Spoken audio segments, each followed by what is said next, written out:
There we go. Hey, what's up? So let me see. I sent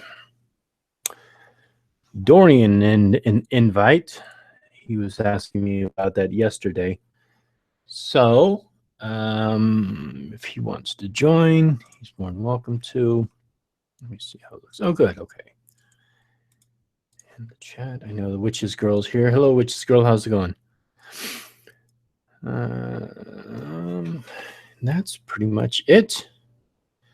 So yeah, I don't really have a topic. I just was going to talk about whatever. I just want to do this on a regular basis, just have a hangout. But I'm not going to be debating any Christians. That's why I said it 100% Christian free.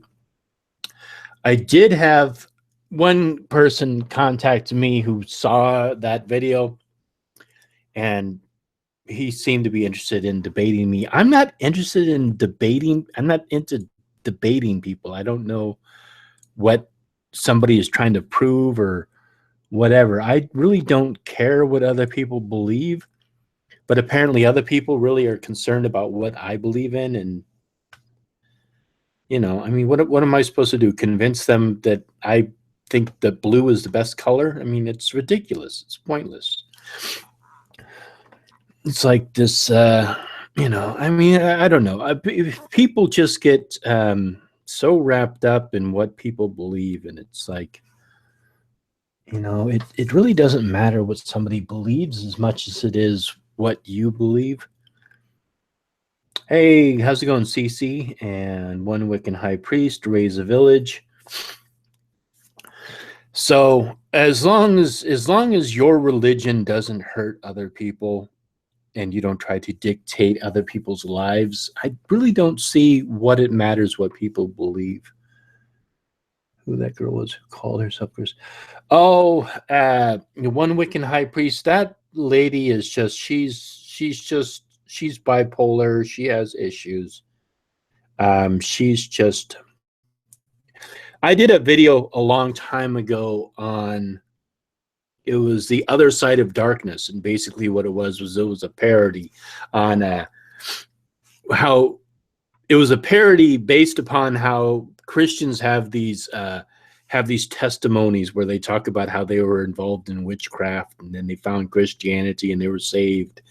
And it was basically, I just kind of flipped it around, and I played a guy who was a recovering Christian who found Wicca and saved his life. So I just basically just flipped it around, and for whatever reason she made a video response to that, and she was upset about that. So I mean, it's not the first time this has happened, and I don't know, I've never done anything to her, so I don't know. She just decided to focus her attention on me, so I don't know. I you know, but she has issues. I kind of was wondering about whether I should make the video or not, but I mean, it was such an opportunity to just have some fun with it. And, you know, I think she feels bad about it. And I think that's why she deleted a lot of her videos. She also made one about Zabora too. And, you know, I mean, she just has her own reality going on, you know, and that's something that we just need to understand about people who are dealing with mental illness, you know. So I don't take it too seriously, but I just wanted to have some fun with it because she did a curse. And let me see, Talon Wing Dancer. Hello, Talon Wing Dancer. Loki's Witch. Hello, Loki's. Mish. Hello, Mish. How's it going? Let me see. 6 cans short of a 6-pack. Yes. Yeah, she is definitely not the. Yeah, definitely dealing with some stuff. Hey, Robert, how's it going? Got that video, Robert. Really appreciate it. And I shared it with Loki and Mad for Heathen Haven. And what we can do is probably break that video up into a couple of pieces and do it like over 3 or 4 shows. So thank you so much for sending us that video. We appreciate it. Let me see. Pathology. Hello, Pathology. Shannon, how's it going? So let me see. If anybody wants to join me, let me know. And let me see. I sent an invite to Dorian. I don't know if he's getting. For some reason, he thought the hangout was on Fridays, and no, it's always on Saturdays. Mad has a hangout that he does on Fridays, but he hasn't done one in the past 2 weeks. But he's got other stuff going on too. Oh, Loki, that's funny. Okay, Rays, let me see if I can invite you via Gmail. Let me see.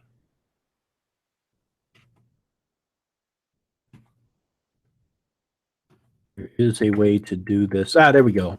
Okay, Rays. So what I did was I invited you through Google Hangouts. So I think it goes to your Gmail. So let me know if you have a problem with that. Let me see. Hello, Misty Nally. Am I reading that right? Yeah, Misty Nally.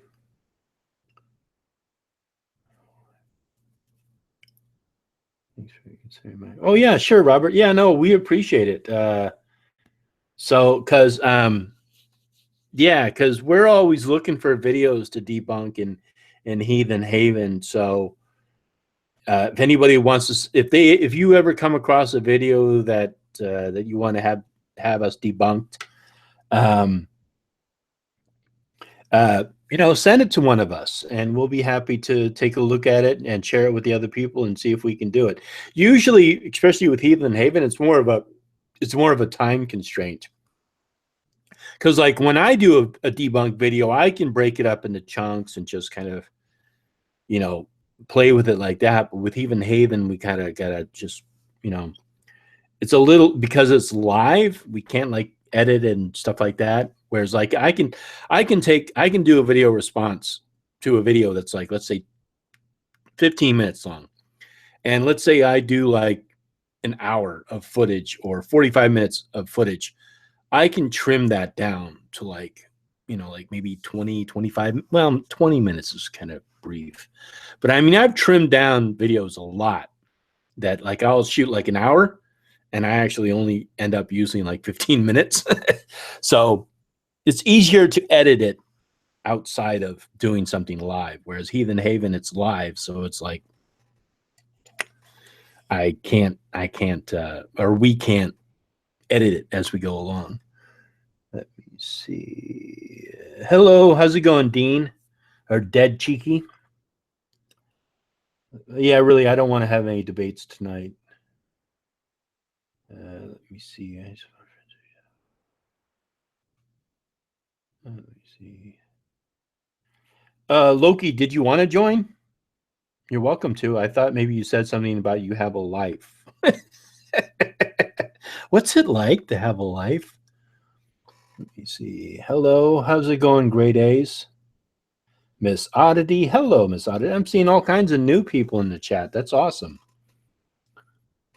Hello, Sean Hendricks. Kawaii Witch. Hello, Kawaii Witch. What idiot boy, that's fine.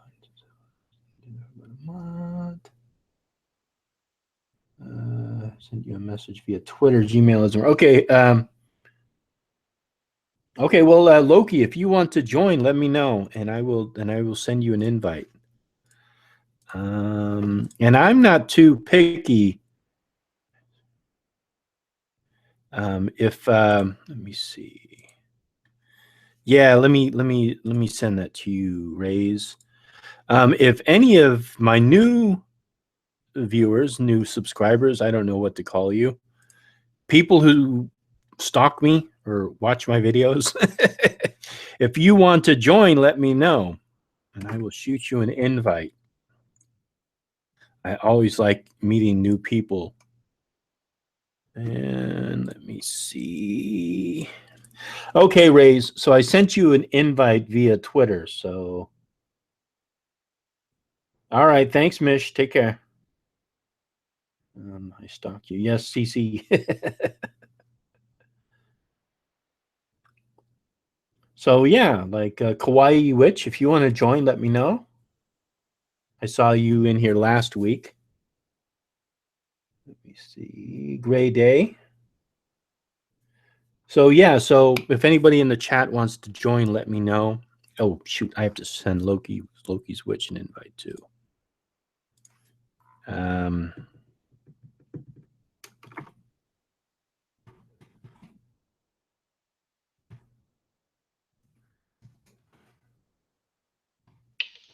Oh, you know what, Crystal? Let me just send you a link. I'm just going to send it to you via Twitter. Howdy. Hey, how's it going? Yep. Pretty good. How are you guys doing? Well, I guess Good. just you in the chat. So. It's just me. But that's okay. And I Right. sent an invite to Loki's Witch. So she'll be Cool. joining us. Let me Cool. see. Okay, yeah. So I sent you the link via Twitter, Loki. And let me see if there's anybody else who wants to join. Let me know. So how's it going with you, Rays? Pretty decent. Good. Cleaning my glasses, but okay. Yeah. Actually, today, I mean, if anything is and everything is a fair game, I had a day in the kitchen. I had some leftover whipped cream that I made from a few days ago. So I cut up strawberries and put sugar with strawberries, but I didn't have those yet because I made, in essence, Americanized paella, and it was really good. And my brother, he decided to make borscht. So when I was done with my rice, I ate some borscht. So I didn't have any room for strawberries.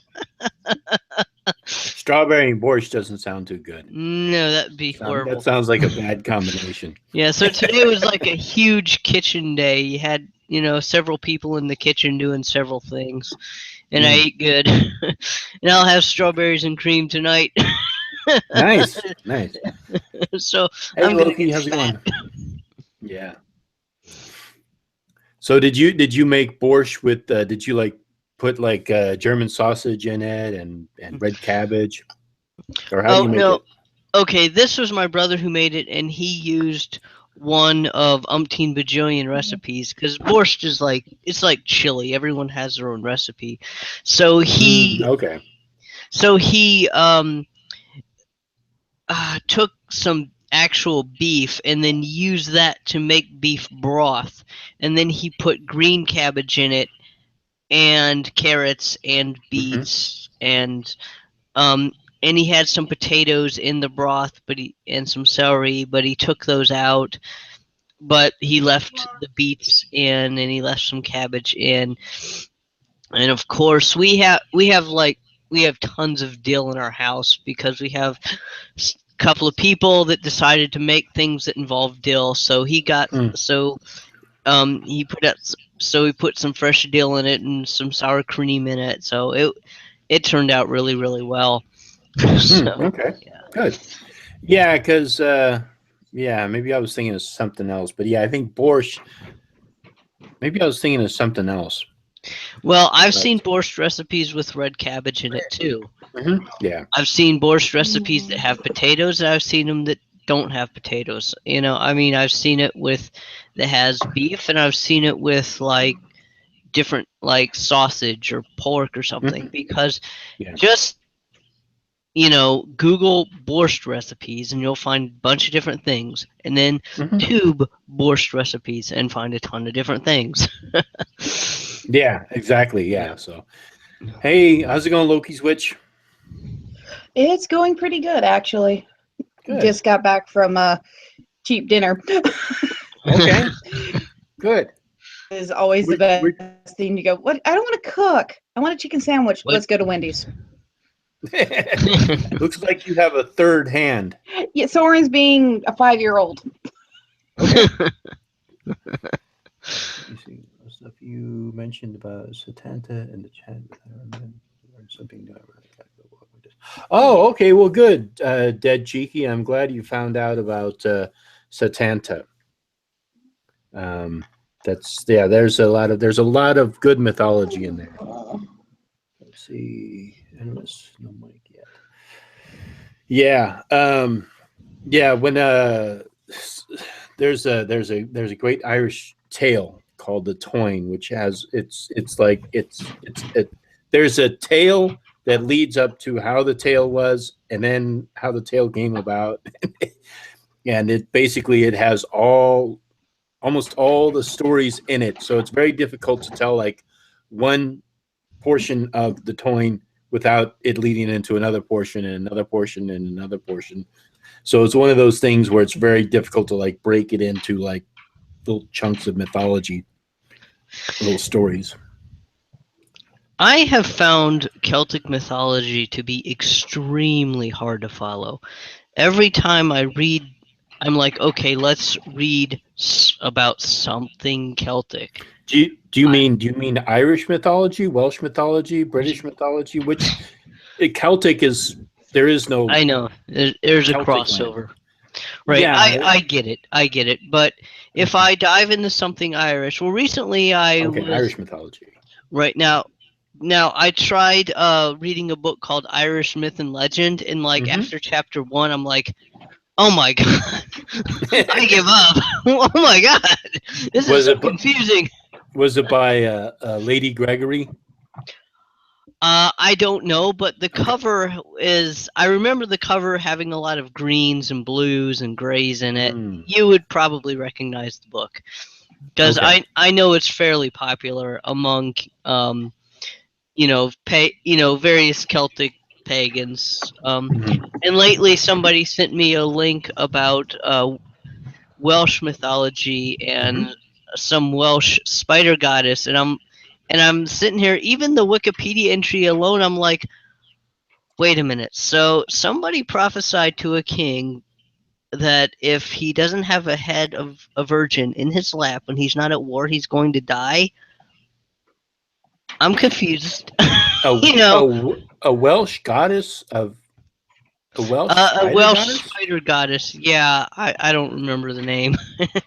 I'm so not familiar. Wow, okay. Yeah, that'd be interesting. I haven't. That would be interesting. I haven't heard about that. Let's see. I'm gonna get on my Facebook and see if I can get to the entry, and then follow the thread and get to the link to the Wikipedia article. Oh, okay. And then post it in the Google chat room here, because that would be the most. That'd be the simplest. I'd love to learn about it. Yeah, because Welsh mythology is really interesting too, because there's like, God, if I can't even pronounce her name, Bloodwill. Anyhow, Rhiannon. A lot of people know about Rhiannon and Arun and Blodavu. I can't pronounce her name, but it's the one that basically it's Bloddea. I think it's Blodavu. If anybody in the chat knows how to pronounce that name, let me know. I'm probably butchering it. But yeah, Welsh mythology is really rich. And also then you get into Caradwyn and Taliesin. And there's a whole bunch of them. Culwich and Olwen. But I haven't heard of a spider goddess. All right, Cece, I'll send you a link. Well, her name is similar to the Greek Ariadne. It's Ariadne. But I don't think she's Greek, but this is something different. Arianrhod. Okay, now let me link this. Okay. Give me a minute. This is the chat room I'm looking for. That's not the... Here we go. Okay. And again, this is the Google Hangout chat room. And then I'll let somebody else... Oh, Arianrhod. Arianrhod. Okay. I mean, I'm probably mispronouncing that name too, but I didn't know she was a spider goddess. Yeah. Hmm. Well, she's associated with spiders apparently because I had made a post about like I'd taken a picture of a spider, a big ass motherfucking wolf spider about this big, that decided that our garage was a fantastic place to hang out. And hello, Loki, you're waving your arm like this. Okay, so go ahead and No see. spiders. Just no spiders. Okay, then you That's my wouldn't eat reaction my to Facebook. spiders. Oh, okay. CC. Hey, Cece, put your email in the chat. For some reason, your name's not coming up in the Google thing, and I'll send you an invite. I need to. Hello, Mr. Crone. Cal 40. Hello, Cal 40. So yeah, because Aryan Rod, I always associated her with the. There's a particular constellation that she's associated with, and I can't remember which one it is. The Pleiades, maybe Pleiades, but she's associated with that. She's also associated with the Crystal Castle.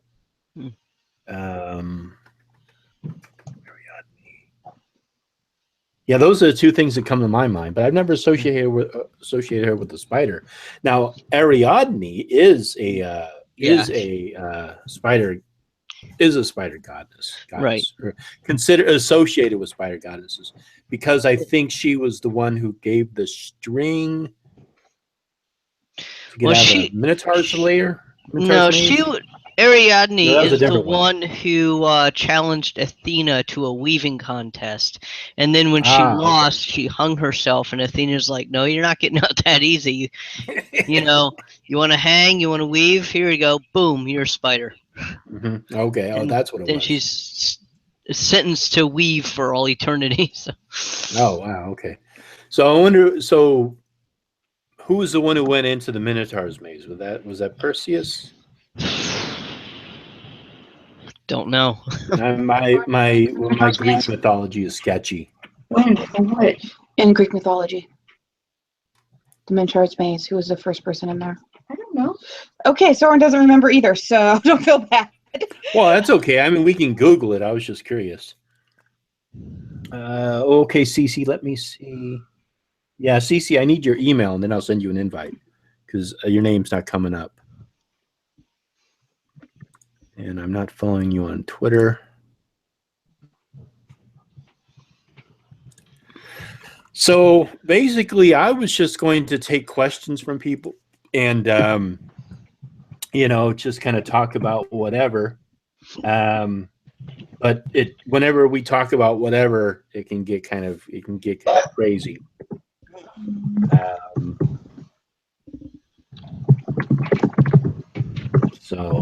But if people have questions in the chat about something that they want to talk about, I'd be happy to talk about that. And let me see. Okay, so hello, Dawn. So if anybody else wants to join, let me know, and I'll send you an invite. My voice cracked.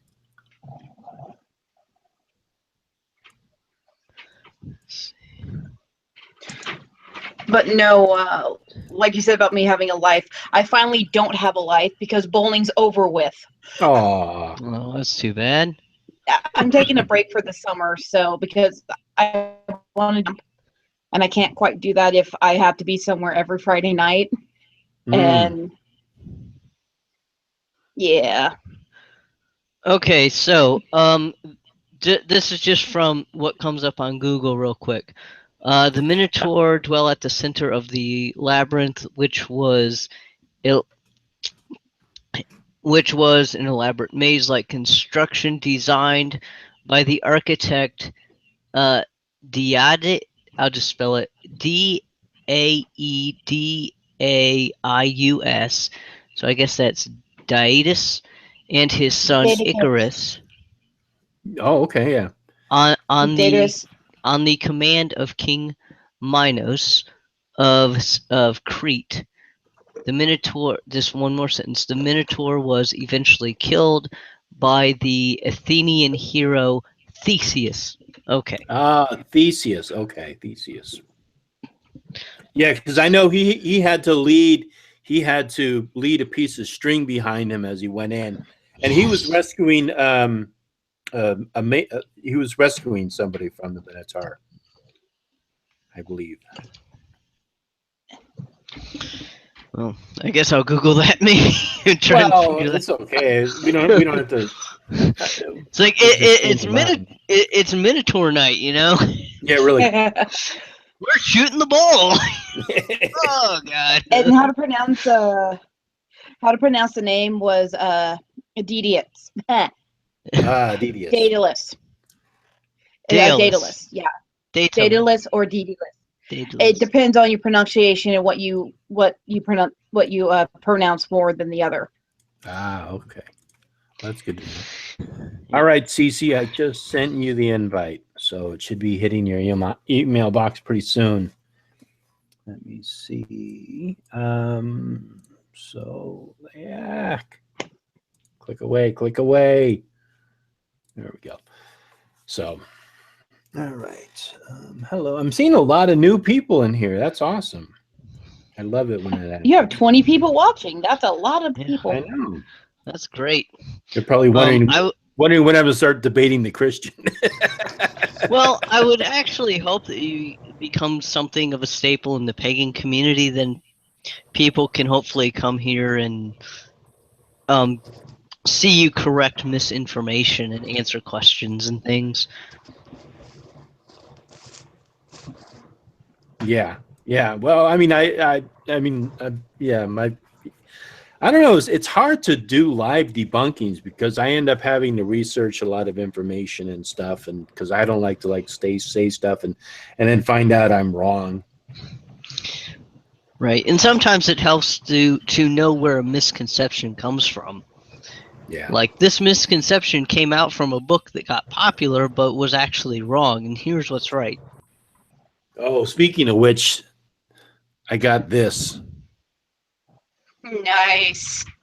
I can't read the title for me, please, because I'm seeing it blurry. It's William Schnobelin's Wicca, Satan's Little White Lie. Oh, so I've been reading that. Burn it. Hey, Cece, how's it going? Oh, that bad, huh? Yes. I'm sorry. What's going on?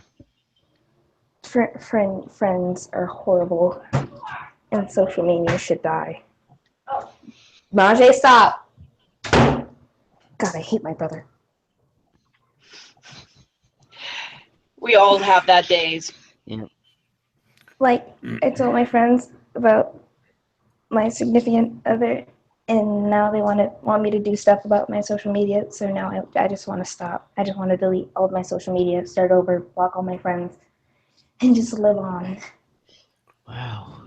It's nobody's business what you do with your social media.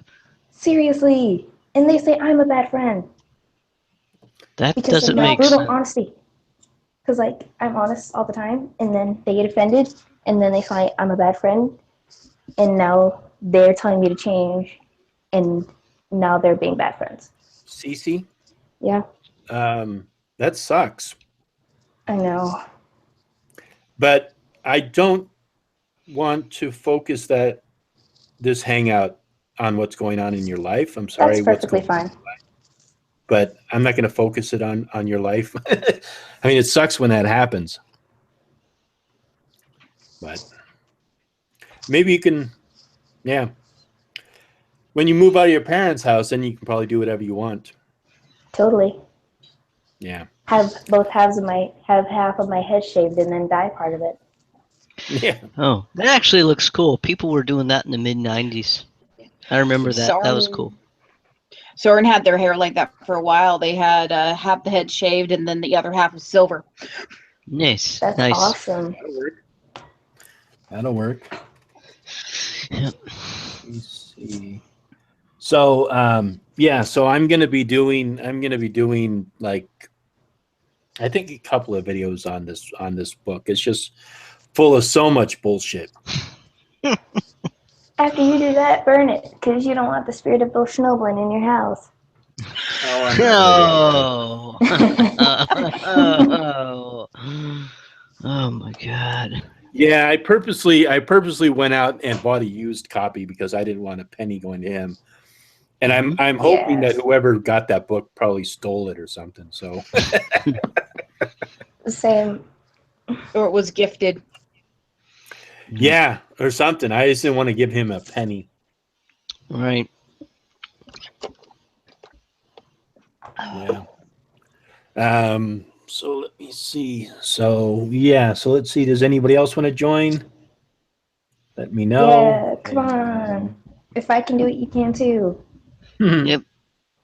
It's fun. Oh yeah, Animus was saying Minos' daughter had the hots for Theseus, so she left him a ball of string and a dagger inside the labyrinth entrance, so he could kill the beast and find his way out. That's who it was. Nice. So Yeah, it was the daughter who left the string. That's what it was. Yes. you didn't know that? No, I mean I don't. I remember like pieces of the story, but I don't remember who did what and why and where. You know, stuff like that. Am I just one big glob for trivia now? There's no shame in Yeah, being you are a glob. just one big glob. How could this happen to me? I made my mistake. So let me see. Yeah. So I mean, if people have any questions, let me know. Yeah, ask the group some questions, chat room. Yeah, they don't bite. I do, but like not that often. Like, not without permission, I don't. No, I just bite. And that's because you really messed up. Well, Yeah. So Cece, actually, one thing it'd be nice to know about is how everybody practice and what they do. So Cece, what is your practice? Well, right now I'm mainly focusing on the Rocketru gods, even though I do still have some of that Ven, Frey, and Freya essence in me. And I do sigil work too. Okay. What else do I do? I do urban witchcraft and artistic witchcraft. Like, who actually knows what urban witchcraft is? I don't know. That's a good question. I don't either. I mean, I could hazard a guess just from the word, but Yeah. I mean, did you find a book on urban witchcraft, or how did you get into it? I got into it through like some of my other urban witchcraft friends Oh, okay. by like word of mouth because that works best for me. Mm-hmm. Personally. And what is? I mean, like, if you could describe what urban witchcraft is, what is? I mean, what is it? Urban witch, it's kind of like it's the umbrella that techno witchcraft goes under. So like it's kind of like instead of using an actual scrying mirror, I can use like an iPod or a tablet. And like instead of using an actual sort of quote unquote Ouija board, I could use a keyboard. That sort of stuff. Like using everyday objects for witchcraft. so now that doesn't. Go ahead. Sorry, hold on a second. Does an iPod actually work for you? Yeah, it works totally. Okay. Because like I'm not one of those people that's just gonna be like, oh my god, I need this, when I can just use an alternative for it.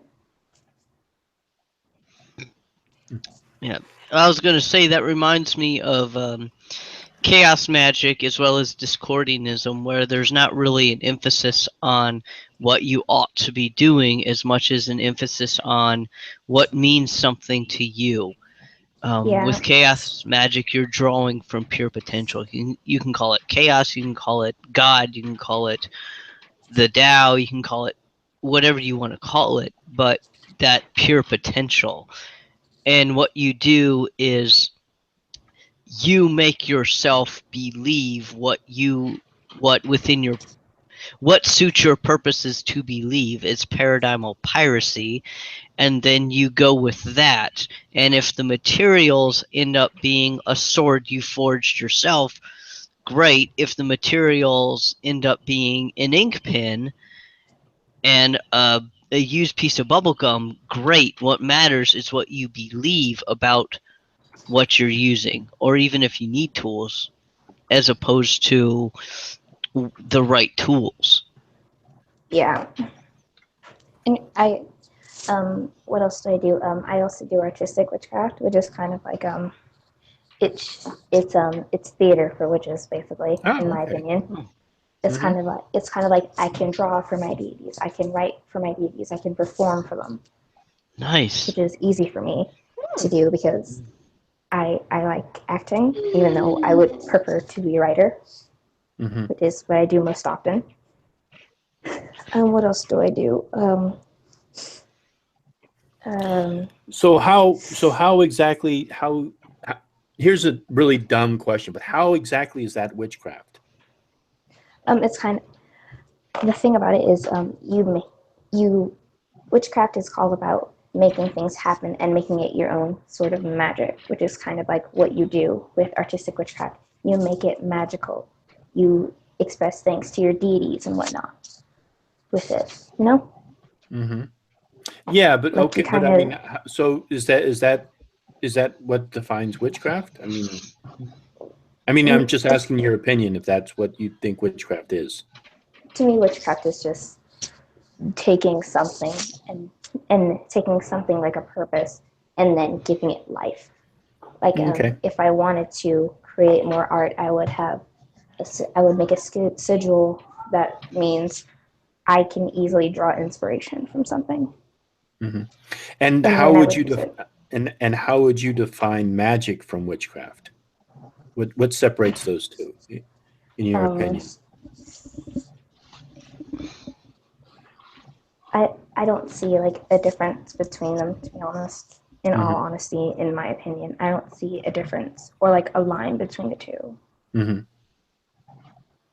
Yeah, yeah. I mean, I agree with you. I think that there is a difference between those two things. I mean, there's people who are magicians, and then there's people who are identify as witches, and then there's other forms of paganism that also practice maybe some kind of a magical art, or other people who are of different organizations who practice magic. And I would say, like, I would consider like theater, definitely acting, I think is a very magical process. I think it's definitely a magical process. It's probably been done ever since like the days of the Greeks, but I wouldn't necessarily consider that witchcraft. I would consider that magic. And same thing with kind of like being able to use different elements to initiate change or cause something to happen. I would not consider that witchcraft. I would consider that magic, But I mean, it also depends upon what and how you approach it and what you do with it. Yeah, you do you. I also do fairy craft, which is very nice because I have someone to help me with it. My friend Andre, because he's awesome. Even though he also does comedic stuff, which is nice because like you have even variation in it. even though what? Like even though we have different chunks of it, we do still have some common ground in our practices. Okay, cool. I also do shadow work, which is very nice because I don't always have my friend Ashley to have therapy with me. So Yeah. yeah, that's pretty much my blob of what I can remember. I don't have my BLS on me right now because I'm doing my hair because I look like the mom from Bob's Burgers. Did you say BOS? Yeah. What does that mean? Book of Shadows. Okay. Yeah. Oh, okay.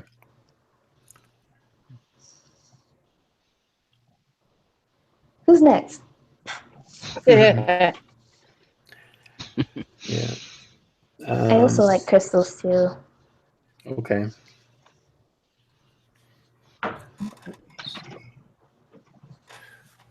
Yeah, and I know Ray's is you're into like heathenism, right? Yeah, heathenry basically. And as it stands, my practice now consists of participating in bloats with a group, and it's not a kindred. It's fairly informal. We do basically what happens is we all get together and have a big old bloat, and for those of you who don't know what that is, bloat means blood, except we don't actually nowadays actually give any blood. We don't sacrifice any animals. Now, you might have, as an aside, you might certainly have some that do. But what they would do is raise their animals like on their own farm humanely for sacrifice.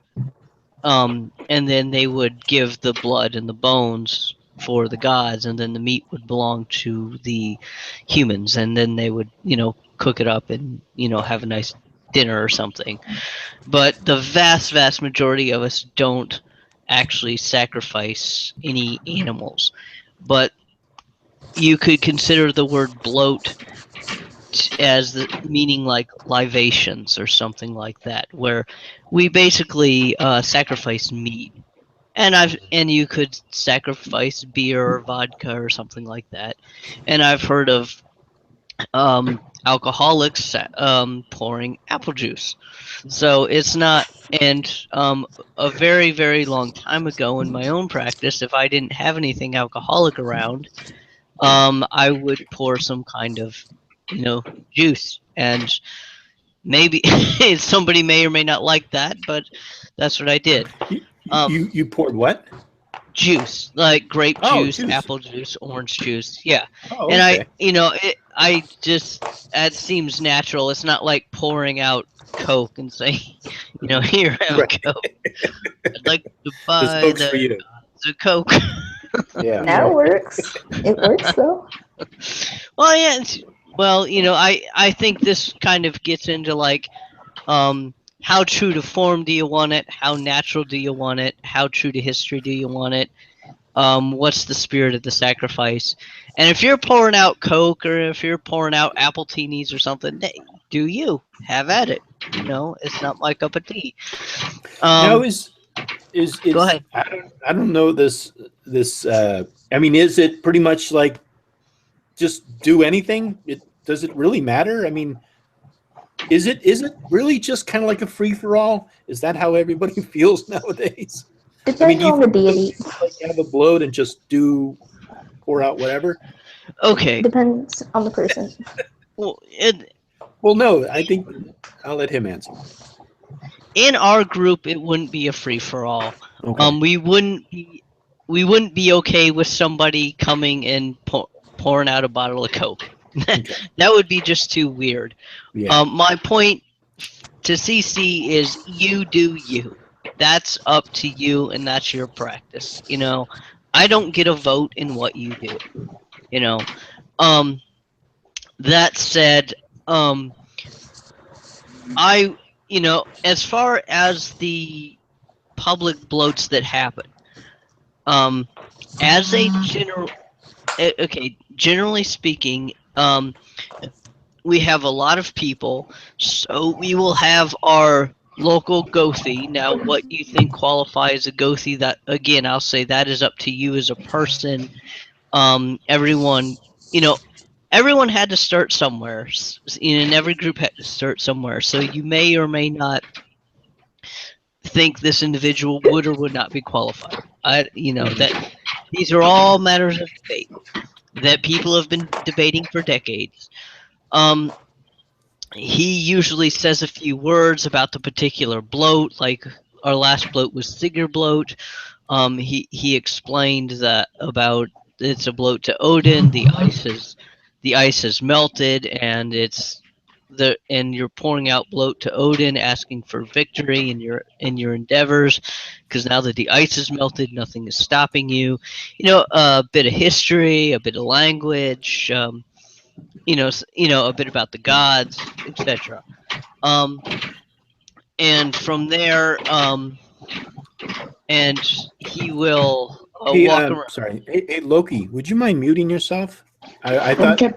I was trying to figure out where the noise was coming from. I think it's coming from your end. I think it might be my neighbors being right now. Okay. Okay. So, and after, let's see.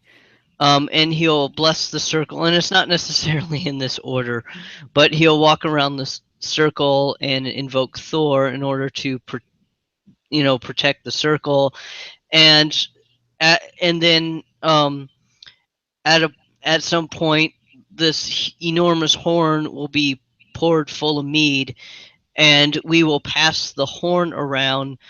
Say what we'll do is people will say something to the effect of like, if so if somebody had a particular, let's say someone has a connection to Freyr, and they feel like Freyr has helped them or something like that, they might say something like, thank you, Freyr, for helping me plant a really great garden or something of that nature.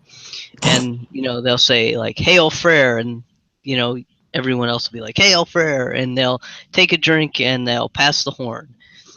And depending on the bloat, it kind of depends on which gods and goddesses you'll hail, because there is a bit of focus with these bloats, and we tend to what we're trying to do as a group. Now we have people with emphasis on Anglo-Saxon stuff, emphasis on Swedish stuff. We have people who emphasize the continental stuff. But individually, but as a group, we're trying to practice Swedish heathenry to the best of our ability. It's a matter of picking a coherent path, and it's also a matter of several of the people who, in essence, spearhead our whole local group of heathens. One of them is very, very much decidedly on the Swedish path. And I'm very much okay with that, because my form of heathenry is very much looking east. So Swedish heathenry is probably the thing for me too. Okay. Interesting. Yeah. And I know Loki's witch. Loki, how would you describe your practice? Well, with me, I'm almost an eclectic in a way, but I'm more on the line of the Nordic deities, or more on the heathen type of path. But I tend to focus on the gods that most people would look at and go, why would you follow that god? Aren't they considered evil or whatever? Which, to me, I don't see Loki as evil. I don't see Hel as evil. I don't see as good or evil. I see them as, they're people, they make their own decisions. Well, they're gods, they make their own decisions. And so it'd be a little bit of a mix of heathery with a bit of the Rokoi or Rockshore, or however you pronounce that word, because my mind likes to pronounce it Rokasu, however my mind wants to pronounce it this time. I really wish my neighbors would learn to walk softly. But now, do you?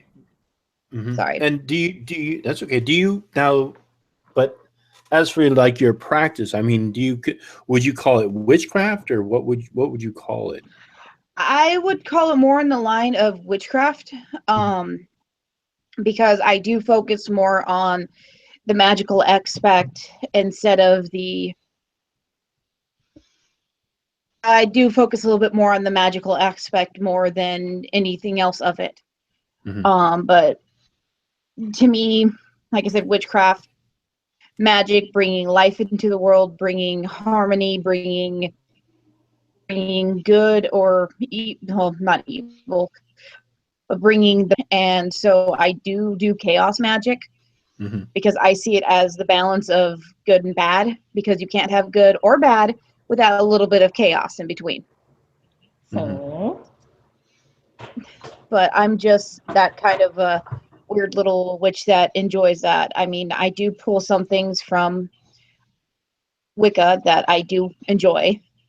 There are some great things in Wicca that have translated out from witchcraft as well that they blend, because Wicca is another version of modern witchcraft, but with more emphasis on different things than what I'm focusing on. And I do a lot of things with crystals, readings, and divinations, fun things like that. Okay, yeah, yeah, and it sounds kind of like I mean, would you consider like your religion and witchcraft separate, or do you kind of combine the two, or do you I keep them combine the separate? two. Okay. I combine the two because with me, working with magic is also sometimes working with your deities to see if they will help out or aid or just look over to make sure that you're not doing something stupid. Story of my It's life. like kind of like a parent, mommy, make sure I don't screw up hard. Right. Best way to put that. Yeah, that's interesting. Make sure I don't Yeah, summon Lucifer this week. Because I know the three of you know, but maybe people in the chat don't know. But I study Gardnerian witchcraft, so that is a form of witchcraft which is based on Gardnerian or a gentleman named Gardner's form of witchcraft, and that's pretty much what I stick with. I don't go anywhere else outside of the box. I do study a lot of other occult stuff, but that's just because of the way that I've studied it. That's just how I do. But I'm very traditional in my practice, and try to do certain things a certain way, and it's just kind of it's always appealed to me. It's always been the best. It's always worked the best for me. So, and Cece, now, do you consider religion and your practice separate, or do you kind of combine the two? Wait, what was the question? Oh, the question was, do you keep your practice, what you call witchcraft, do you keep that separate from your beliefs about life, death, and spirits, or whatever you define religion to be, or do you kind of combine those two? They're one big shtick to me. Okay. And what about you, Ray's? If you could briefly describe it. Well, I'm not sure I quite understand the question. Could you ask it again? Maybe rephrase it. Yeah, sure. Just well, I know that you're a heathen, so I'm not too sure. Like, for example, there's people who practice witchcraft or magic, but that is their practice, and then maybe they might have a religious belief that's completely separate from that. Like maybe they're a Christian, or maybe they're a pagan, or maybe they're Buddhist, or maybe they're atheistic. And so what it is those two things are separate. But then there's some people, such as myself and some other people, maybe even Loki, where it's kind of like those lines are blurred. They kind of come together.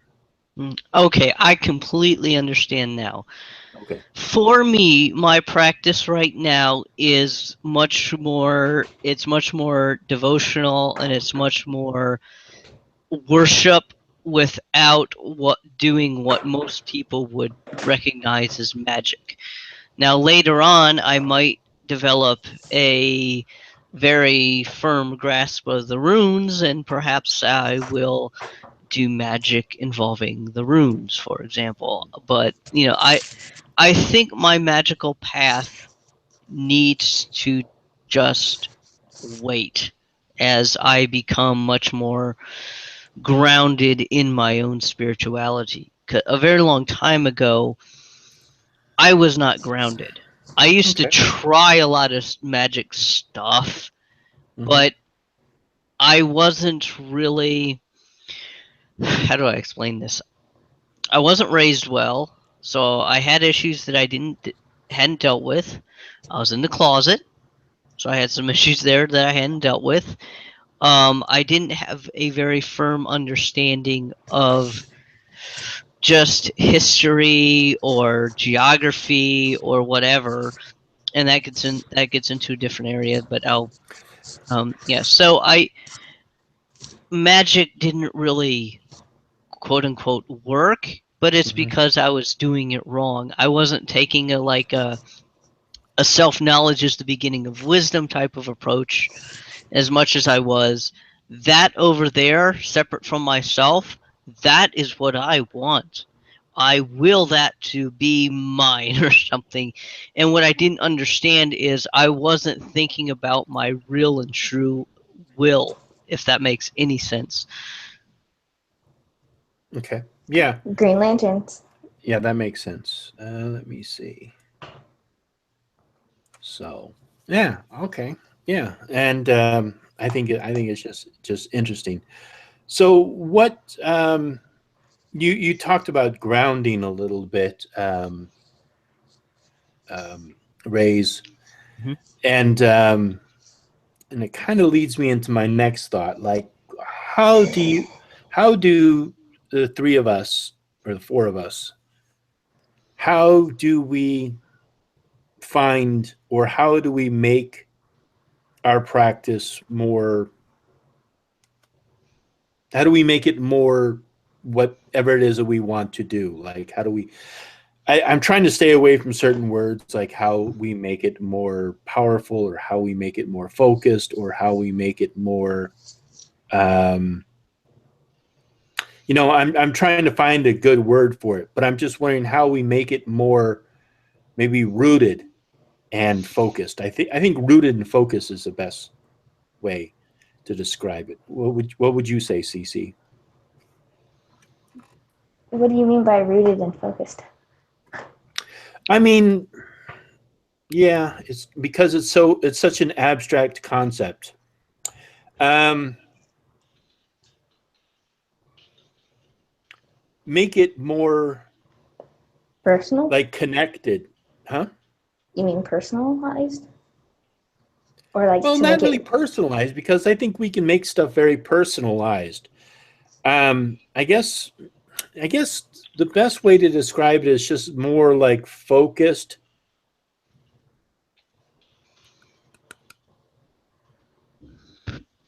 I still don't understand.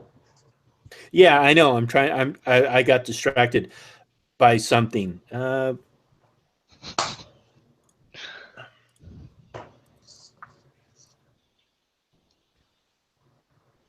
I thought yes, Ray, she did. Oh, okay, my mistake. Yeah, yeah, because she talked about it because she was the next person to. Yeah, so I mean, what I mean is how you make your practice more. I think grounded and focused would be maybe the best way to describe it. Mm, Yeah, I still don't understand. Raise, you go. yeah, okay. Okay, I It's not think an easy question. What about I you, Ray? If you could yeah, briefly describe it, briefly. you have a I tendency think to talk a lot. what you mean is rooted in reality, like something that No, isn't no. some. It's not what I meant. Okay, Yeah, yeah. No, I mean like something. Maybe it's just too an abstract. Maybe it's too much of an abstract concept. But I'm trying to kind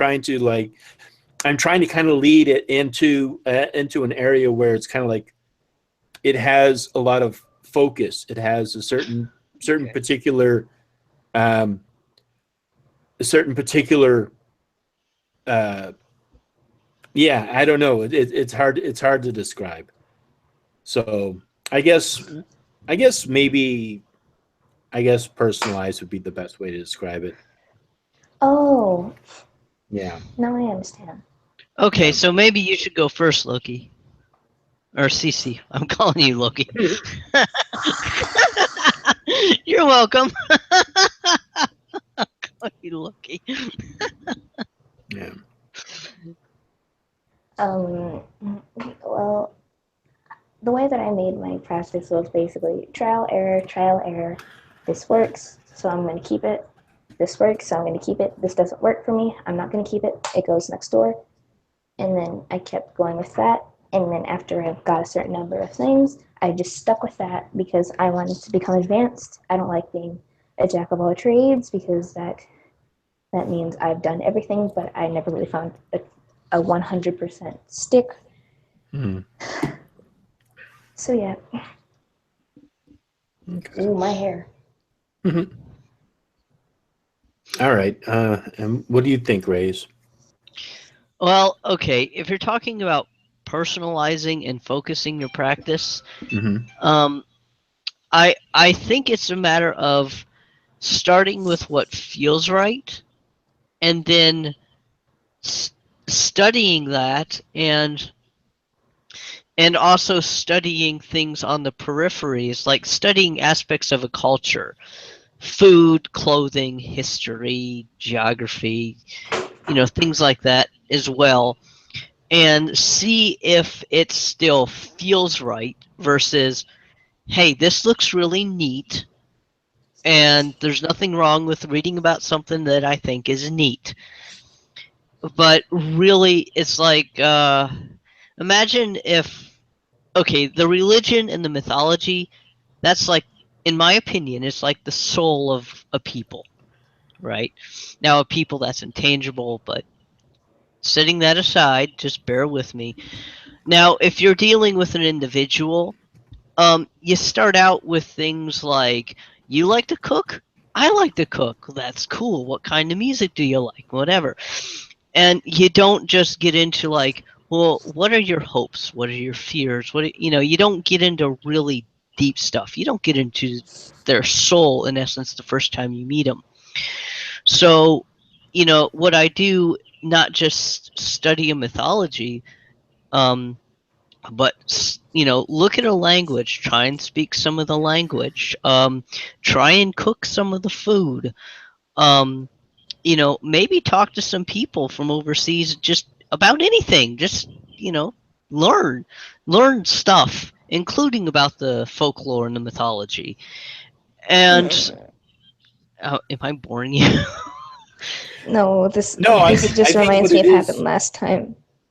Yeah, I think what it is, Rays, is it's just you like to talk, Yeah, and there's okay, nothing wrong with that. But hold on I one second. need What to keep happens it brief. is because what it is you Remind what don't happened. you don't focus in on what it is that you're trying to say, and so what it is you just end up you kind of like lead, and you talk about Yes, a whole bunch of other things too, which is okay. But I need to be that's just succinct. it's yeah, exactly. It's probably one of the reasons why you have a hard time focusing. You know. Right, And it's not that there's anything wrong with that. It's just that right. you're Oh, I just not understand. used to doing it. It's like anything. You have to train yourself to do it. It's like a mental exercise. Right, and I'll keep working at it. And if and when I'm not succinct, let me know. And I need to feed my cat. Okay. And that was basically the long and short of my answer: is to find something and then study the peripheries as well as that thing, and make sure it really, really, really, really, really feels right. Versus, wow, that's neat. All right. Cool. And Loki's witch. What do you think?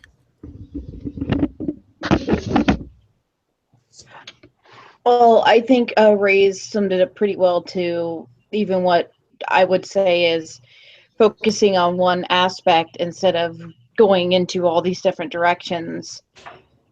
Like, say you're like, well, I'm a reader, but I'm also a healer. I'm also try to focus on one thing first, master and get that done, or well, not necessarily master, get to the point where you think you want to keep it at that point, and either continue working on it or bring in something else and work on that and focus on one thing at a time rather than focus on 12 at once. Mm-hmm. That's basically my take on it. Mm-hmm. So, Yeah, because I think what I was trying to get at earlier, which was a very abstract concept. Yeah. So Yeah, I guess personalized. So it kind of like went off in a direction that, I mean, it's still interesting to talk about. I mean, I just kind of like wanted to get to know how people practice and what they do and how they, if they join kind of like their practice with their beliefs. Or, I mean, it's really interesting to just to find out how other people. I think I just discovered how to address this topic. So my next question is, what things do you do to focus and to concentrate? If anything, if you have anything that you use to focus and concentrate. What about you, Cece? Hmm. I think she's Well, falling asleep. no, I'm doing my hair and it kind of burns Oh, because I'm flat sorry. ironing it. Well, I don't really have that thing yet. Hmm. I do like to rub the Buddha belly though. That really helps Okay, and because it that kind does of that. makes me more confident in myself sometimes. But do you think that rubbing the Buddha belly? Do you think that that's a form of focus and concentration for you? Like it helps me get to that state of here 100. I'm doing this and it's gonna work. Okay. It's Okay. kind of like if you have that ritual garb thingy, you put that on and that's ritual. Like I'm doing the ritual right now, kind of thing. If that makes Mm-hmm. sense. Um, it. I'm just wondering what you. I'm just. I mean, I understand what you said. Yeah, I'm just curious about how other people address their practice. But yeah, I mean, I understood you. Yeah, definitely. What about you, Loki Switch? Because it looks like Ray's is off feeding their cat still. Well, for me, the easiest way for me to get in the mindset or get ready to focus on something is either I will attempt to meditate beforehand, or I will actually sit down and focus or play with one of my fun little crystal balls or something from my rock collection, and it will help get me into a better mindset. Hmm. It'll clear my mind of anything else that's going on. Um, and it'll let me focus on okay, this is what I need to focus on. This is what I need to work with. This is what I need to do. And then when I'm meditating, it helps put me back into the mindset of reality and separating what I need to do from what is nonsense. So for me, it's either meditation or playing with my rocks. Mm-hmm. Is Okay. easiest. Okay. Let me see, and then I guess I'll ask Ray's when he gets back. Oh, shoot! Sorry, Redmond. I missed your question. Hmm. Greek deities being absorbed. Oh no, it's something else. They're talking within the chat about hermetics, Roman Greek deities, Oof. and then Estalion. I don't know who Estalion is. Hmm? Yeah, I don't know who that is. They don't have any videos. All right. I have a whole routine to get me in the mood. Music and yeah. Yeah. Yeah. And Pagan Naturalist was saying that she has a whole routine to get in the mood. She puts that in parentheses. Music, incense, ritual, bath, etc. I do this every time I perform any kind of ritual or get ready to meditate on a big topic. Yeah. So that's an interesting thing too. Do you have any routines that you do to get ready for anything, Cece? Mm, rub the Buddha belly, rub Okay. some incense, or if I don't want to light it because I can't, um, mess around with my matchbox because that's fun and it helps me distract myself. Yeah, that's pretty much it. Okay. What about you, Loki? Like I said, sometimes I also will make sure I have my crystals arranged just so nicely because again, I like working with stones.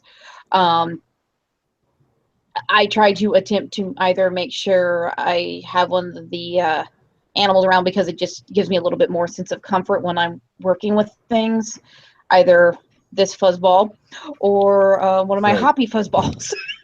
Mhm. But it's just for me, it helps if I'm working with anything with my altars to have that extra little familiar with me or have something to keep me focused on what I'm doing.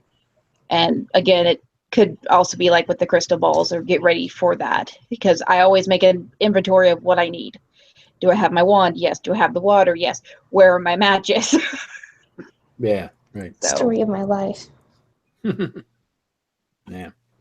So somebody was asking, what do I do? So yeah, so yeah, because I know I skipped a couple of those questions, but yeah. So the first thing I was going to say was, yeah, I do like to meditate on a regular basis, and I do have exercises that I do to focus my attention. Those I think are very good. I think it's very important to learn how to focus your attention because you have to be able to, at least for my practice, I have to be able to hold an image in my mind for a certain period of time and just completely be able to focus in on something and keep that focused. And meditation is one of the things that helps me focus the most on whatever it is that I want to do.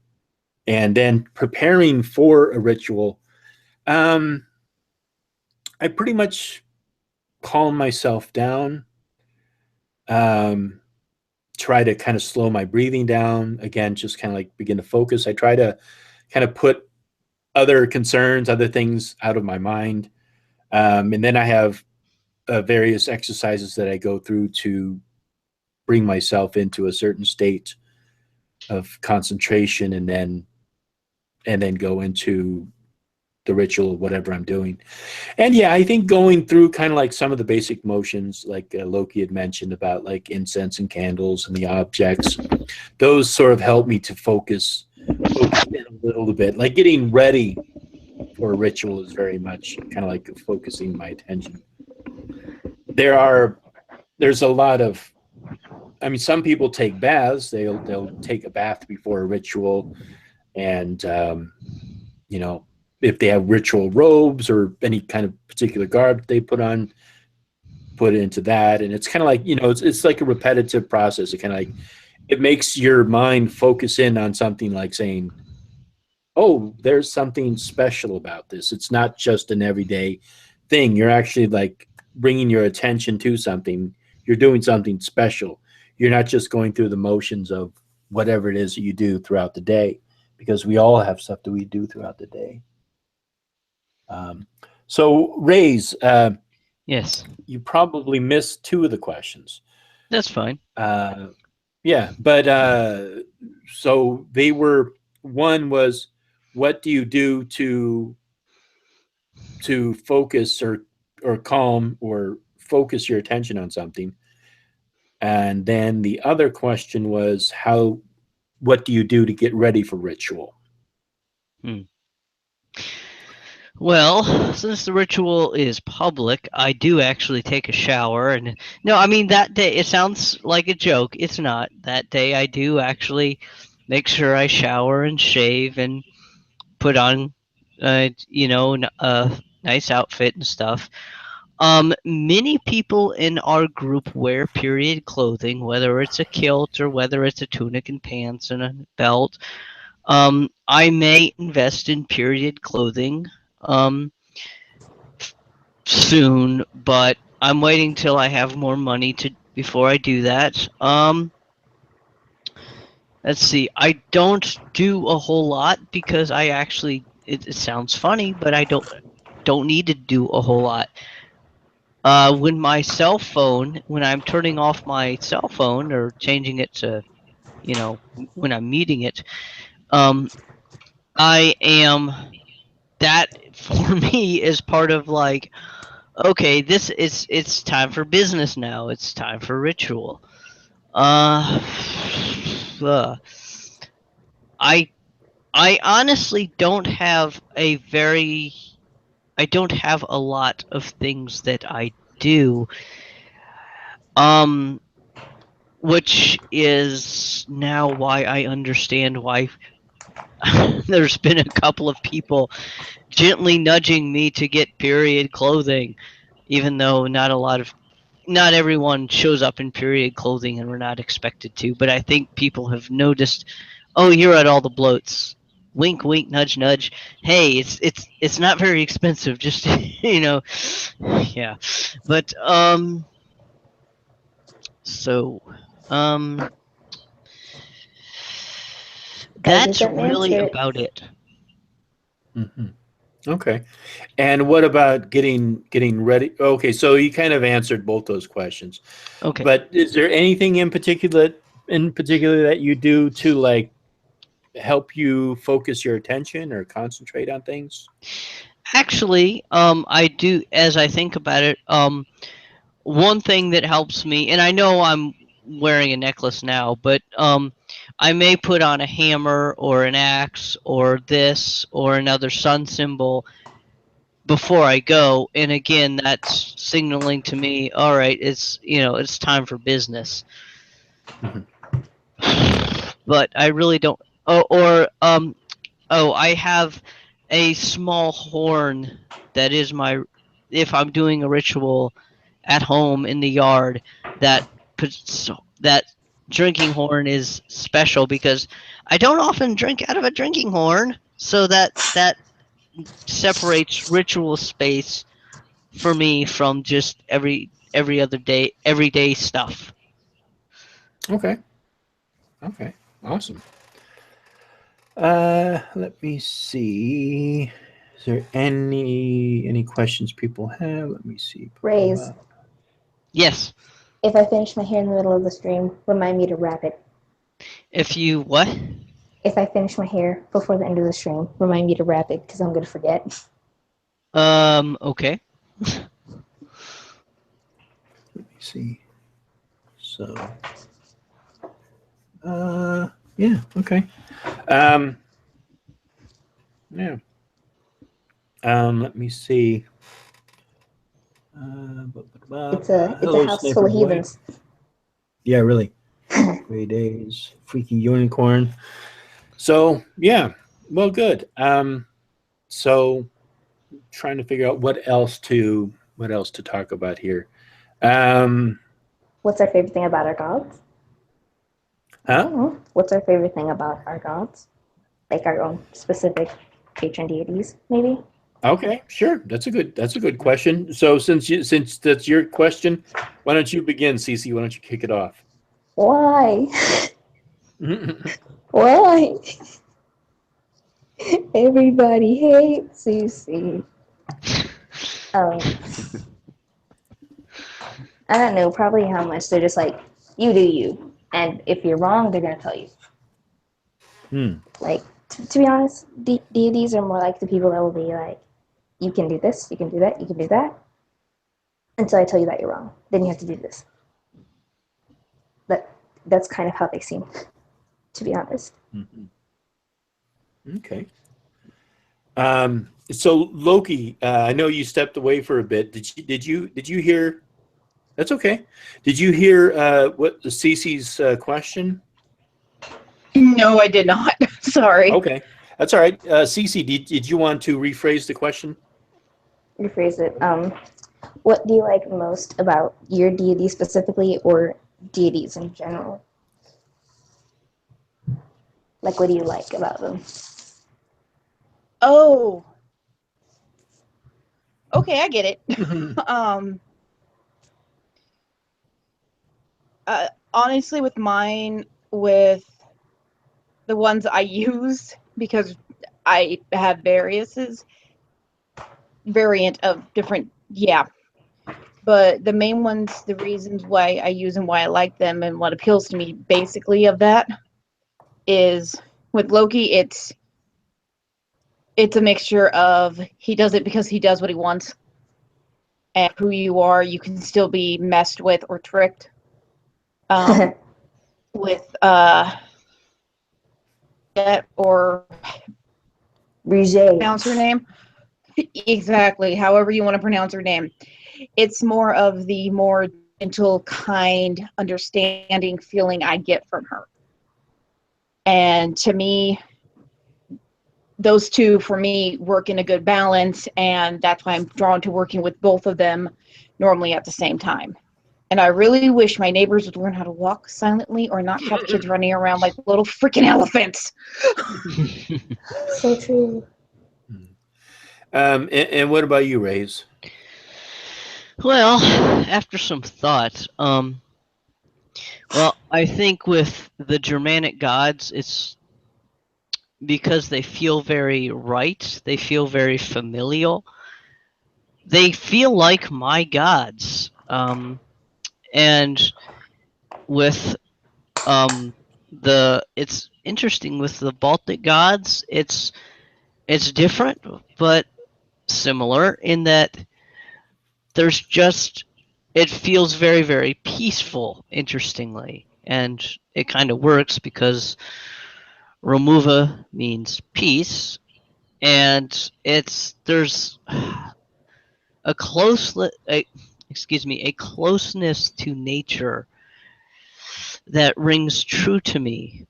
And with the Slavic gods, again, it's a very similar answer in that there's a rightness to it. There's a suchness to it. It's like, okay, this is kind of the you know I have a hard time explaining is I'll just say that in one capacity or another, my favorite thing about any of my gods is that they feel right. Okay. All right. That's good. Um, yeah. Well, for me, it's interesting. I see deities and gods as aspects of ourselves, personas of ourselves. Kind of. I take kind of like a Jungian approach to it, as in archetypes. Um, that's how I perceive them. So I can see aspects of myself within deities and vice versa. So I don't know. I mean, it's just kind of it's not really like I don't. There's not certain things that I like about certain deities more as much as I just accept certain things. Like let's say there's a personification of a deity that gives life, then I would understand that aspect of the world. And then if there was a deity of death, I would understand that aspect of life. If there was a deity of hunting, I would understand that aspect of it. So it's just kind of a different way of perceiving the deities rather than outside of myself. I see them within myself. So it's more of understanding and accepting um, the deities, not really finding certain ones that are favorable or that I identify with. Hopefully that's understandable.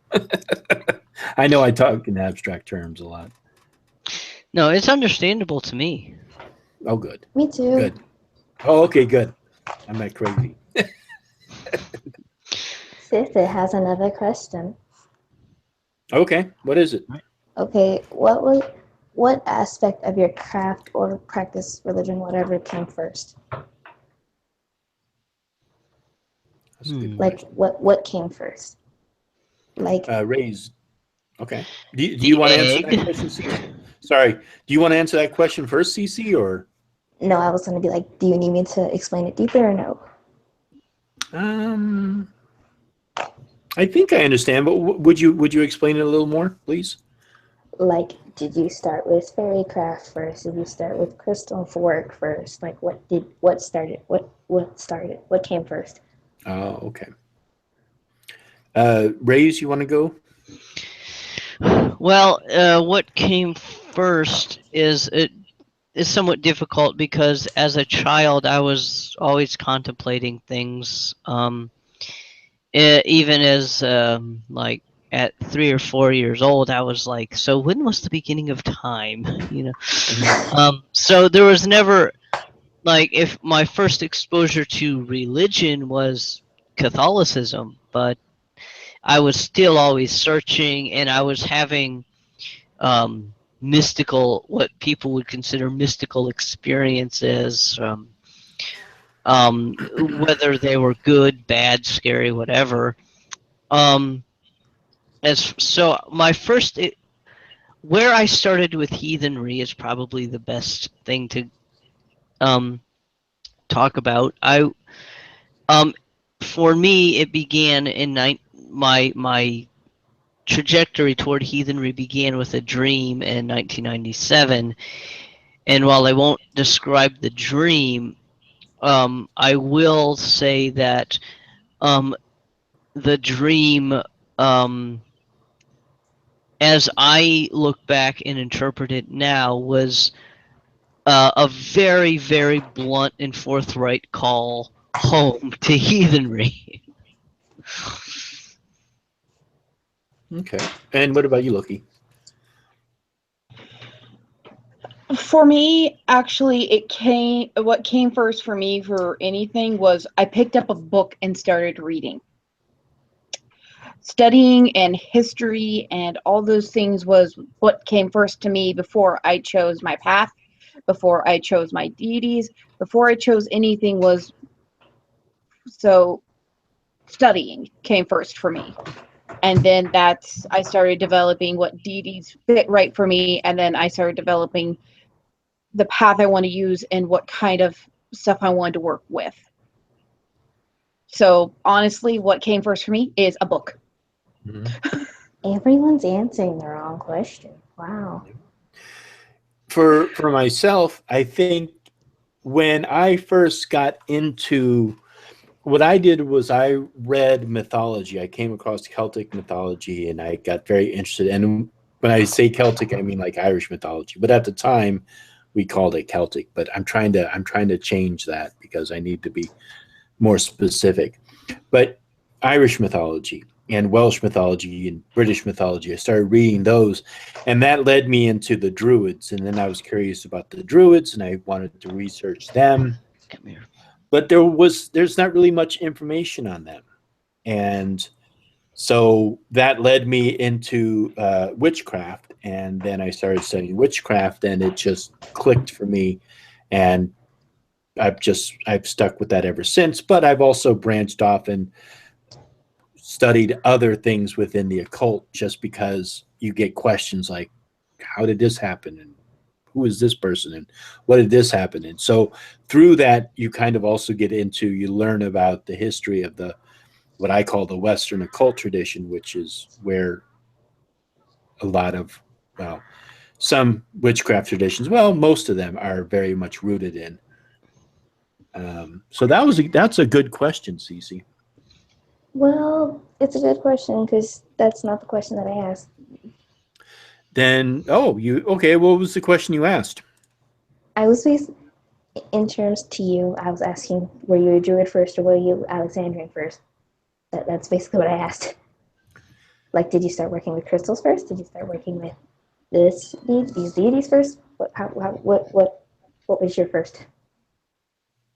I thought you asked what led us into our practice. Well, you're all wrong. I think I understand what you meant. You want to know when we started our practice, what was the first thing we worked with before we found what we stuck with, correct? Yeah. Oh, okay. Well, if we didn't Okay. understand your question, it was poorly phrased. Or we're old and we're stupid. No, it was Right, poorly right. phrased. You're old and you're stupid.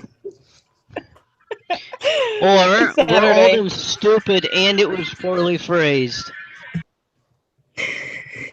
No, I'm still thinking on the second option. You're old and stupid. I love you too, Cece. But We're all wrong. while he's talking, while he's on his phone real quick, I'll answer it. What I started working with first when everything led into it, I did crystal work, crystal and candle work, and then I moved to runes, and then everything else that I do. So that's basically the whole fun thing, is starting with these shiny, expensive objects that litter my entire, because I've run out of places to put stones. Story of my life again. Okay, I'll go ahead and answer. I think out of sheer necessity, my first mystical practice, so to speak, was lucid dreaming. And that's because as a child, I had a shit ton of nightmares. Mind you, this is like 6, 7 years old. So that was when I ended up teaching myself how to lucid dream, inspired by an episode of The Smurfs, of all things, because I was sick and tired of freaking nightmares all the time. So I hope that answer is satisfactory. Yeah. So what about you, Cece? What did you start out doing first? We've answered yours. It's your turn to answer for us. My it was I think it was it was shadow work. Cause like I always thought there were things that I needed to address within myself before I wanted to like get deep into anything. So I like just started with shadow work. Huh. Sometimes I'm it's still easier just resisting. to jump on in on the hard ones. Yes. Yeah. I'm still resisting though. I still need to go back into my past, which still hurts a lot. It does, but some work needs it. Yeah. And remember too, it's okay to take a rest too. I mean, you don't just want to say, "Well, this is hard, so I should do it," and it's really, really, really hard, so I should keep doing it. It's really hard. Well, maybe you want to step back too and take a break, and when you return to it, you'll come back with more insight. If that makes sense, Yeah. you'll come back with a fresh mind. Logan. So to keep things going, so the poor chat doesn't get bored while we wait for Logan, because those. Yeah. How about we've all worked with stones, correct? Or we all have our favorites. So, Rays, what's your favorite type of stone to work with? Quartz, whatnot. Hematite. I like hematite. I like obsidian. I like that rainbow-colored copper. I really like blue quartz. I really like azurite. I really like celestite and angelite. Yeah, I don't have a favorite, but I love all kinds of minerals. Sorry, I'm trying to answer your question, but I don't have a favorite. I just have That's like stuff perfectly I like. fine. That's so weird. How do you not have a favorite? How? I have a Well, lot of favorites. I mean, I love freaking minerals. Ah, I mean, with UCC, which one is your favorite or the one you work the most with? clear quartz. Clear quartz for life. Who doesn't like clear quartz? It does everything. That's why I It love it so can. much, and why I have 2 of them. I've lost count of how many clear quartz I have. Um, Same. I but like smoky quartz too. I have a lot of those. all the fun stones, and I live by this book, and I was reading it more again today, and it's upside down because I'm 5. I was kind of surprised to find out something about Herkimer diamonds, but the thing is I love quartz, I love rosy quartz, I love smoky quartz, but the thing is my stone I always turn to, and I'm sad because I can't use it in water meditation because it's water soluble, is selenite. I have so much of that crap, it's not funny. Name a color, I have it.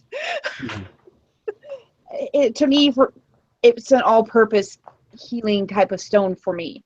And with some of the things I do, or if I want to help center things, I will lay my bag of selenite on top of my cards at times. So it's one of those. I love all stones, but this one is my all-time favorite. Yeah. Any What's questions, funny? Ray? Well, Yeah. what's funny is I have a, people sometimes they talk about having a connection with certain stones. Well, I feel an affinity for sulfur, and so I have a. The irony is that I'm really sensitive to smells, so I have a piece of sulfur. It's a nice big hunk, but I have it wrapped in a bag and put into a box, and that box taped shut and wrapped up, and then that is in a drawer, so I don't smell it. Because anything less and I start smelling it. But I love sulfur. Let's see. Yeah, Go ahead. if you need something to help with sulfur, the one thing they sell here, like it's going out of style, is volcano ash from Mount St. Helens. Ooh. If you take up the stopper, it gives off a faint smell of sulfur. Interesting. And I would when you- actually love ash from Mount St. Helens because I love volcanoes. I have 4 things. I just like but ash. if you need one, press. Okay, awesome. So yeah, so we'll talk off the later on, not on the Hangout. Let's see. A question. I want to think of a good one that'll spark interesting conversation. Rokature stuff. Oh, actually. Okay, I have a question. Yeah, Rokachuru. What about the various darker gods, or you can pick one or pick several, but what about them moves you to honor and worship and open a relationship with these darker gods? Yeesh.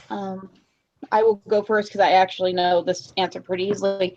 It's because to me, everybody sees the word darker and they associate it with evil or bad, like that, which darkness is not necessarily evil.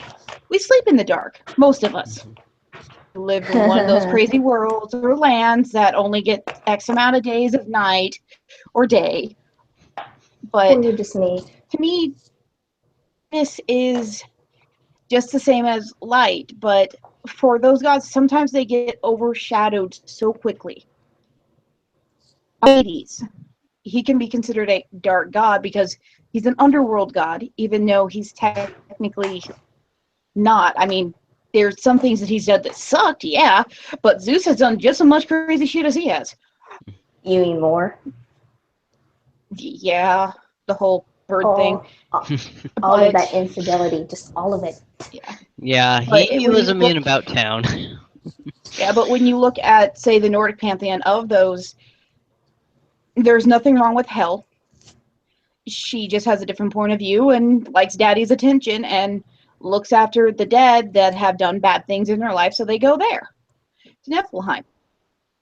Mhm. And when you look at Fenrir, the gods did raise him, but he just was too feral. Mhm. Yogamir, or as my sanity calls it, Jay, the world serpent, is a Leviathan does. It eats, sleep, and causes mayhem. When you look at Loki's wife, Saya, or Sigyn, or however you pronounce it, I pronounce it Saya. She is overlooked, but she's not good. She's not evil. She is the wife of somebody who's considered evil. Mhm. In the end, I look at them as I would look at any deity, as any of those, that they have just the same rights as the others to be worshipped. Excuse me. And to be looked upon and to be remembered, not for all their bad deeds, but for every deed they've done, good and bad. Because we see the good and bad for every gods, and we tend to ignore the bad and look at the good. To the darker ones, you look more at the bad and ignore anything good they've done. I think they should be acknowledged for both good and evil. Sorry about that. I had to step away to take a phone call. What's the topic? Well, I had asked Loki's witch and Cece about Rokatru, and what about either the darker gods or just a specific dark god that calls them to worship and honor and open a relationship with those gods. So, okay. And what for just out of curiosity, what do people consider to be like evil and dark? What is Loki, that? Hades, Hela, Fenris. Fenrir. Well, The actually, I world. wasn't talking about deities. Like, I mean, Right. just what is that? What is that concept? What exactly is that in your opinion? Yes! What is that? Well, in my opinion, I was thinking it more feral, more malicious, monstrous things that people want to protect themselves from. The frost giants, the fire giants, feral, wild things that you don't want running around your house. What about some? Hellas. What about something that we have to deal with on the materialistic plane? Hmm. So, an That would axe be like people like a murderer. Loki. Okay. Right. Yeah. Like the And people that Loki will is an deceive example. you. So, but I mean, would that so you yeah, so I agree with you. I think like an axe murder or something that would be considered to be like evil and dark. What about yourself, Cece? What would you think? Wait, what was the question again? Like, how would you define something that is dark and evil, but using something that's like something that we actually have to deal with on the material plane? People that deceive us. Okay. People that tend to that can lie to get what they want, even though sometimes it can be for their cause. And we just see them as them lying to us instead of they're doing these nice things for us. They're doing these nice things for the people that need them, like the way Robin Hood did. Like he stole from the rich and gave to the poor, and usually he didn't save anything for himself, kind of thing. You know? Okay. Okay. And what about you, Loki's witch? Well, evil to me is separate from dark. Dark to me can be kind of a Right. more of a different aspect or a dimmer view on things, Oh like yeah. dark humor. But evil to me are the people who, animals, it doesn't matter what you are, that lack the capacity of having compassion, that lack emotion, that go, well, I killed that person because I felt like it, or I want to see what it was like, or I don't care, they were just in my way, so they're gone. That lack the ability to feel those things. But not all people who lack that ability are evil. Sociopaths are doing stuff for the greater good, but not all sociopaths are evil, but not all are good. It's people who do things to harm others, pretty much. And it's that I consider evil. Yeah. Yeah, I mean, yeah, I think I would agree with everybody here. It's kind of like, yeah, it's kind of like that aspect of, yeah, it's kind of like the sociopath who just kills, and yeah, I mean, I would consider that to be evil, like something that people do to each other. That's just kind of it's just horrendous. You just don't understand why they would do something like that. It's having that seeing something like that and not understanding exactly why somebody would do something.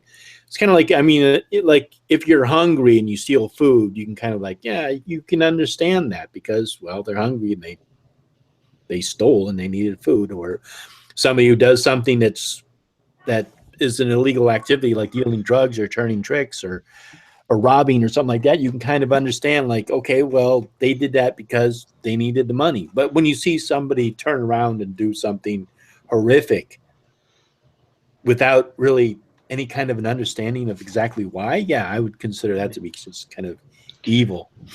Right. Can't forget turning Genocide. left on a red light. Yeah. Huh? Can't forget turning left on a red light. Yeah, worst Yeah, thing right. ever. Worse than Yeah, Hitler. worst thing ever. Though I So do want to know so, your answer to a question, Logan, earlier that I okay. asked these guys. What's your favorite stone or mineral to work with? So I can't answer race? That's so nice. I don't work with stones. Okay, You know, to I play mean, I with don't them. know. Yeah, I mean, there's certain associations with various stones. Like, like you have associations with onyx or obsidian, which is supposed to absorb negative energy. So I kind of like those. I'm attracted to those. I like hematite stones. I like quartz. But I mean, I don't do anything with stones on my altar. It's not part of my practice. I don't put a lot of emphasis in it. I use it kind of like as a correspondence. Like, let's say I was doing something for a protection bag or something like that. I would probably use a stone for that. But other than that, I don't put too much emphasis in stones or quartz. And I know that there are people who do, and that's fine. I mean, I don't care. But for myself, I don't really put too much emphasis on them. Cece, did you get an answer? Oh, hey, we have a new. Hi, Sigan. No, that's Cece. Oh, That's it's Cece. Yeah. Okay, She's I just see. revealing her true self. You're pretty. I think she Yeah. might have done that. I don't know. Did you get to answer my question, Cece? No, I didn't. Whoops. Yeah, what was the question anyway? What draws you to the darker, more chaotic deities? Well, what draws me, I'm gonna I'm gonna assume you mean the Rocketry gods, because this Yes. probably won't work for a lot of them. Mhm. Like, they're usually mislabeled and then just given a darker tone or name, like Sijin. Like, the only reason she was thrown under the Rocketry was because she was married to Loki, and like she's actually really wonderful. She's over there with him trying to keep this poison from getting onto space, and then everyone's like, "No, she's married to Loki. She's married to Loki. She's evil." Nope. And then with Loki,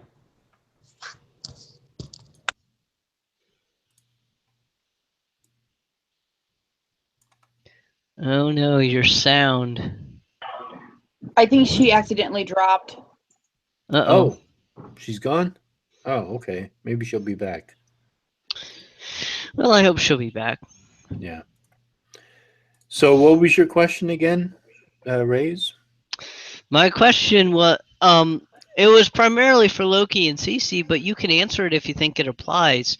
I asked, what draws you to darker, more chaotic deities, like the World Serpent, like Fenris, like Loki, like Hela, which Hela to me isn't necessarily, I mean, you could consider her dark, but I don't consider her like chaotic, like Outer Garth, but um, I, or there are some people who honor the frost giants or the fire giants.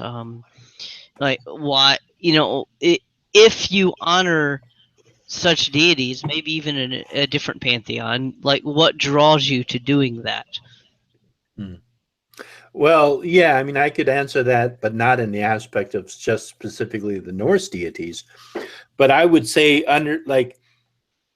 if I was going to relate to that aspect of, like, just kind of like the unknown sort of chaos energy. Mm-hmm.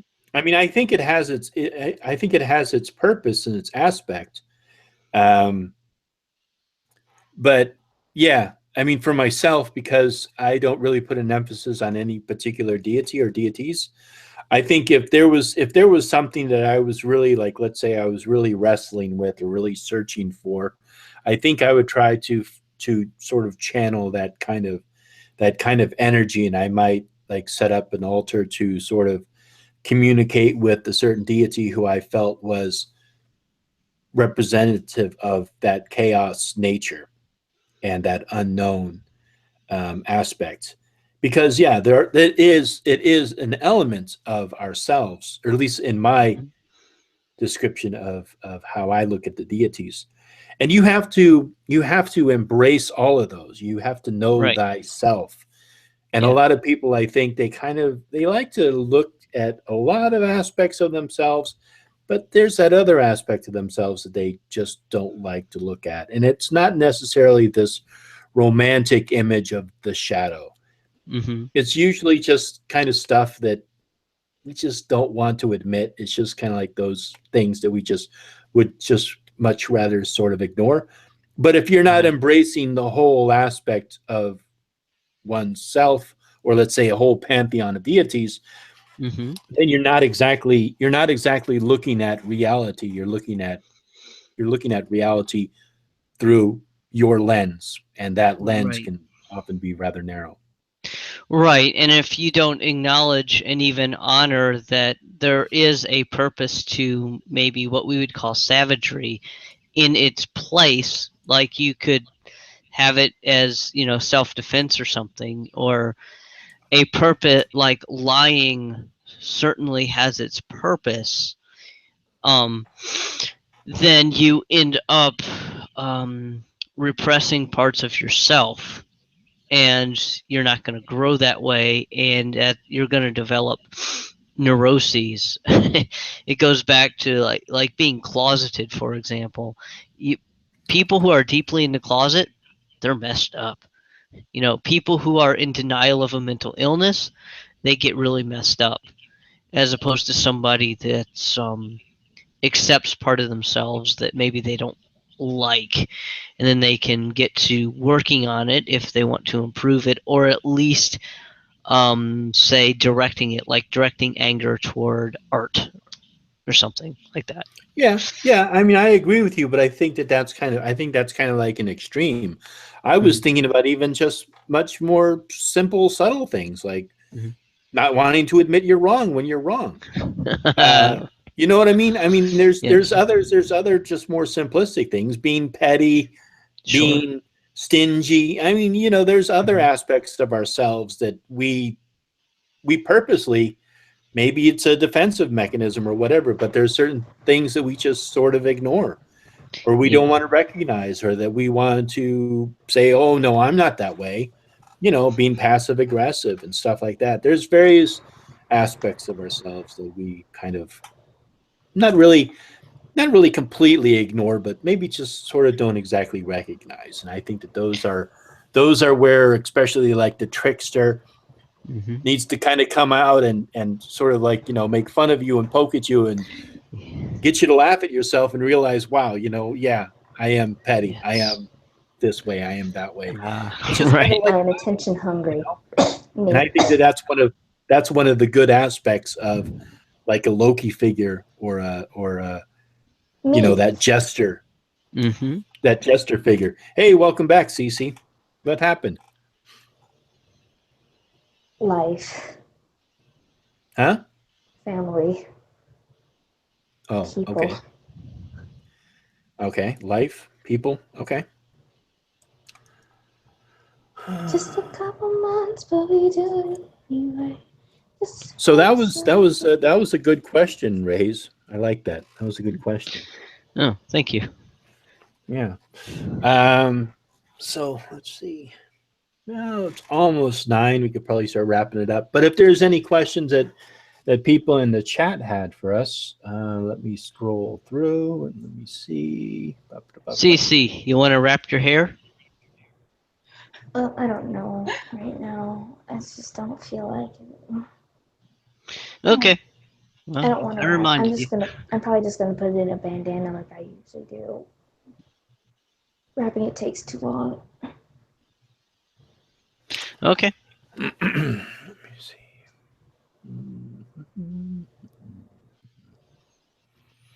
Oh, so Cece, your question earlier about what path people started in. My earbuds dropped. I'm sorry. The question earlier about what path people started in, was that it? Yeah. What about it? He never got to answer it. Yeah. So I I sorry. yeah, well, that's okay. No, I thought I had kind of answered it, but basically I was drawn to druidry, and then I got into witchcraft. Oh, Yeah. boogie boogie.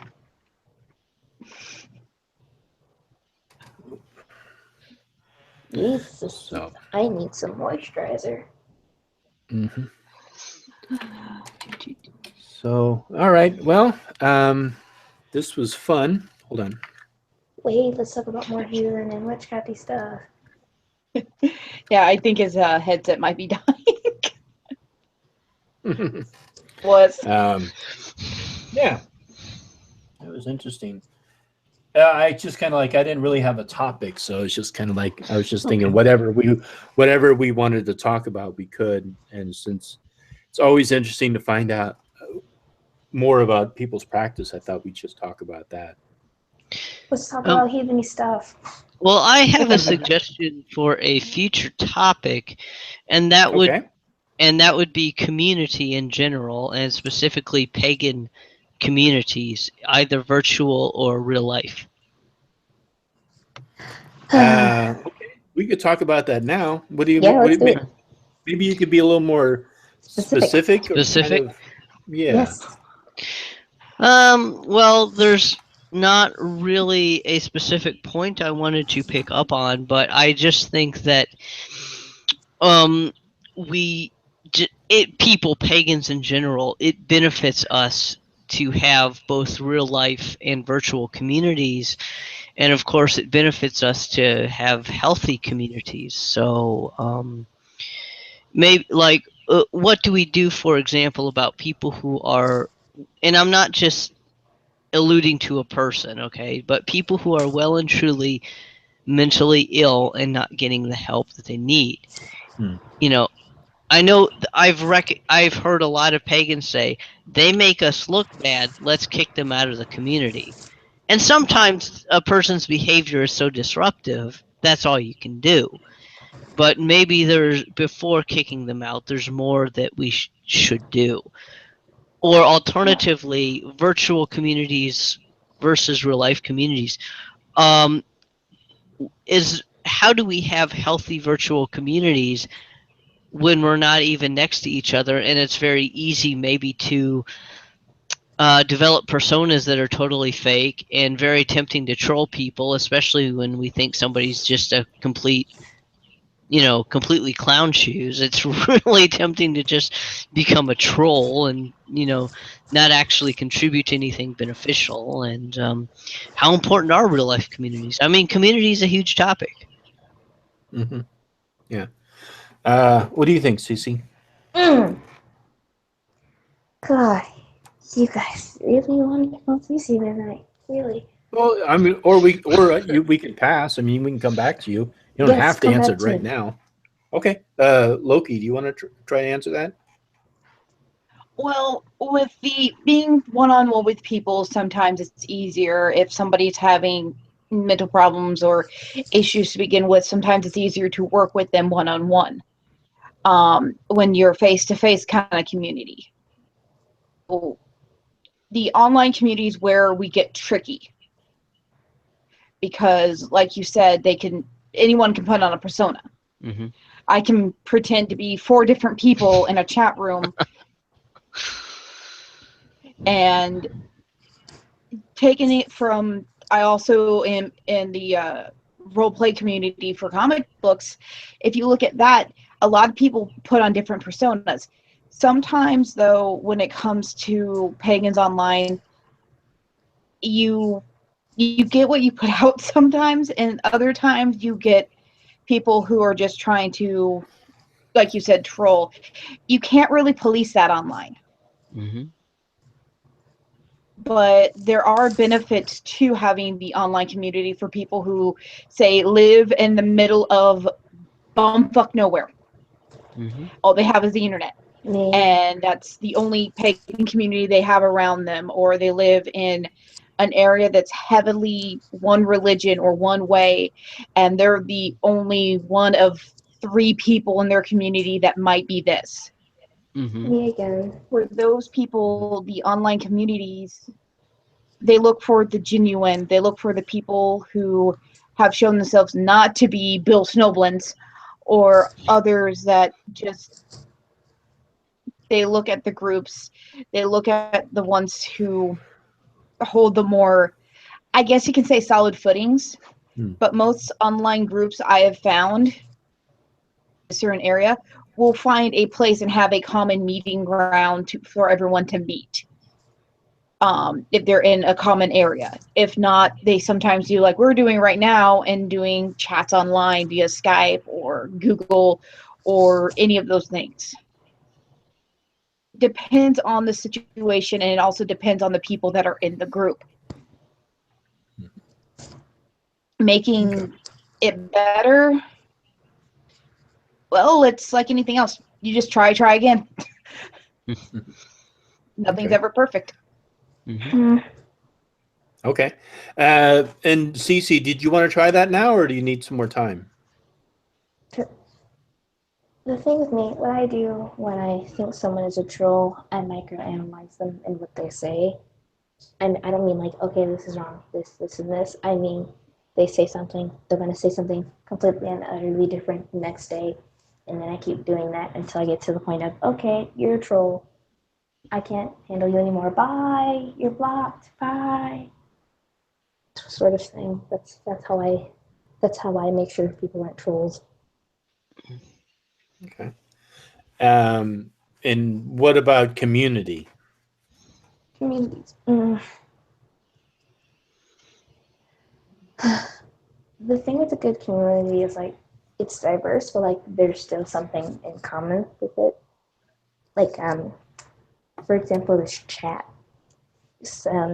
Loki's witch. She likes Loki. Loki's her favorite, and she's solid Rockachu with her heathenly life. And then you have Ray's. He likes the Aesir gods. He likes Thor. And then you have me. I like Loki, but I also like Frey and Freya. Like, that's what I think. Like, a good community needs a common ground, but like still some different types of people. Okay. Yeah, for myself, I mean, I think that there's kind of like virtual communities, kind of like what we're doing right here. We have sort of a virtual community, but like, for example, Rays, if you got arrested tomorrow for dealing heroin, Right. you know, I don't really feel like there's any kind of a connection there. I wouldn't feel any kind of like responsibility because we're like in a virtual community. Right. You know, I don't really know you. I mean, I know you from being online and talking, but I don't know like other aspects of you and who you are. Right. I mean, I get a good sense of who you are the more and more that we talk, Mm-hmm. but I don't know everything about you, and I wouldn't feel any kind of responsibility.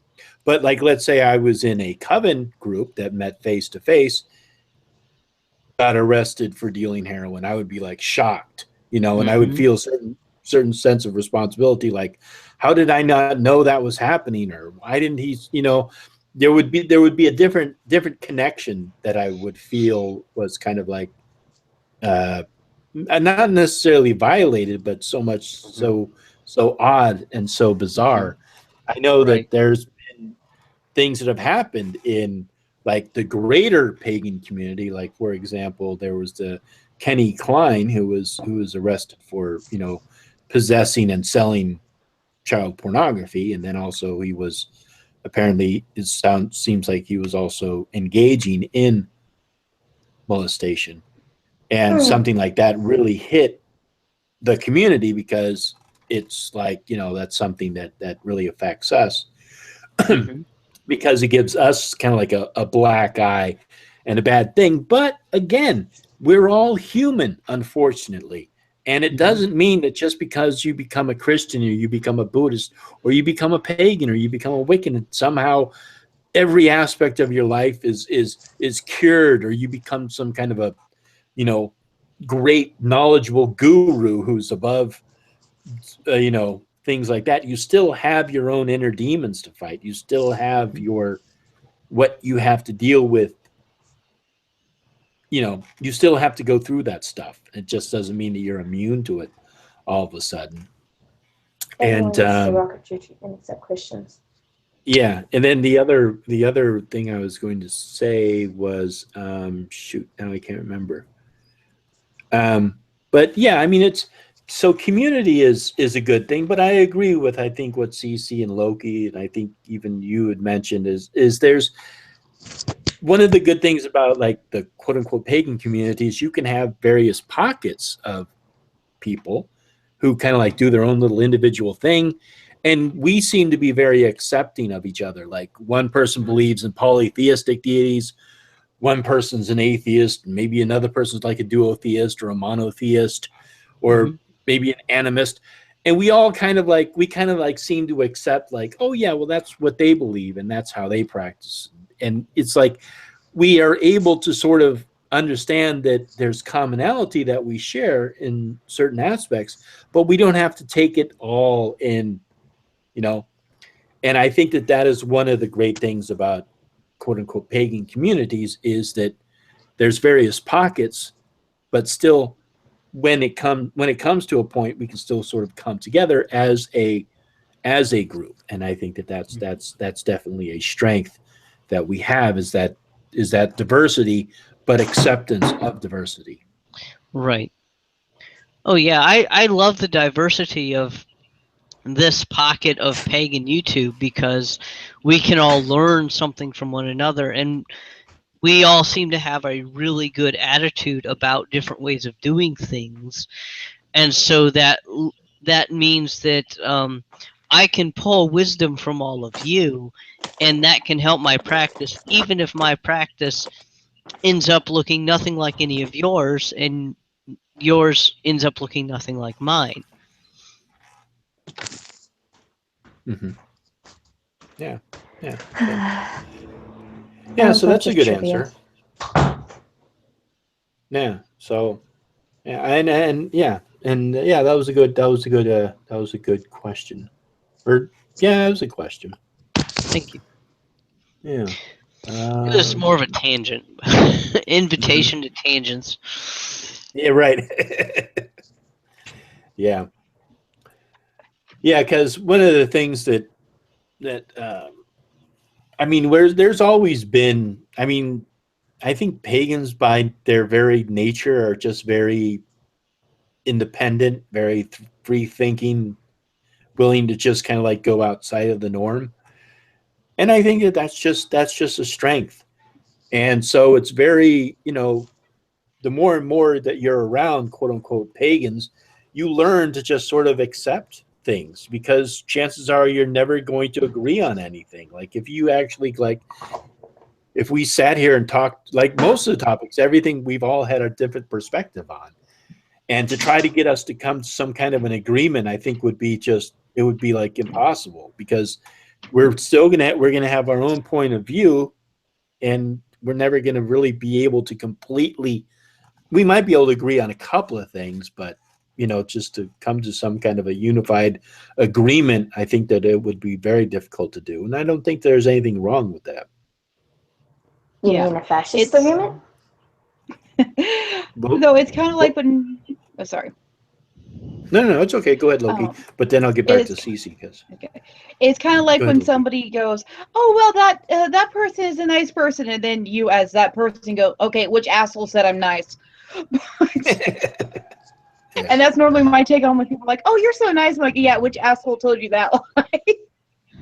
Though generally I can be nice, and the aspect of being nice and everybody getting along is basically what it's kind of about. You don't have to have the same beliefs in this world. You don't have to have all these things that are all in common. As long as you get along and you're having fun, matters when it comes to building a good community. As long as you're all at least seeing eye to eye in the we can talk like adults. Right. Mhm. Right. Yeah. And what did you say earlier, Cece? Oh, I was saying, you mean a fascist agreement? I don't understand Yeah. What do you mean by that? context. Like, it's we all force each other to believe this one thing. Roar! Oh, I see. Yeah, Yeah, yeah, that yeah. would be pretty Yeah, terrible. that's the funniest. That's the funniest thing about this Antifa group that's been going around.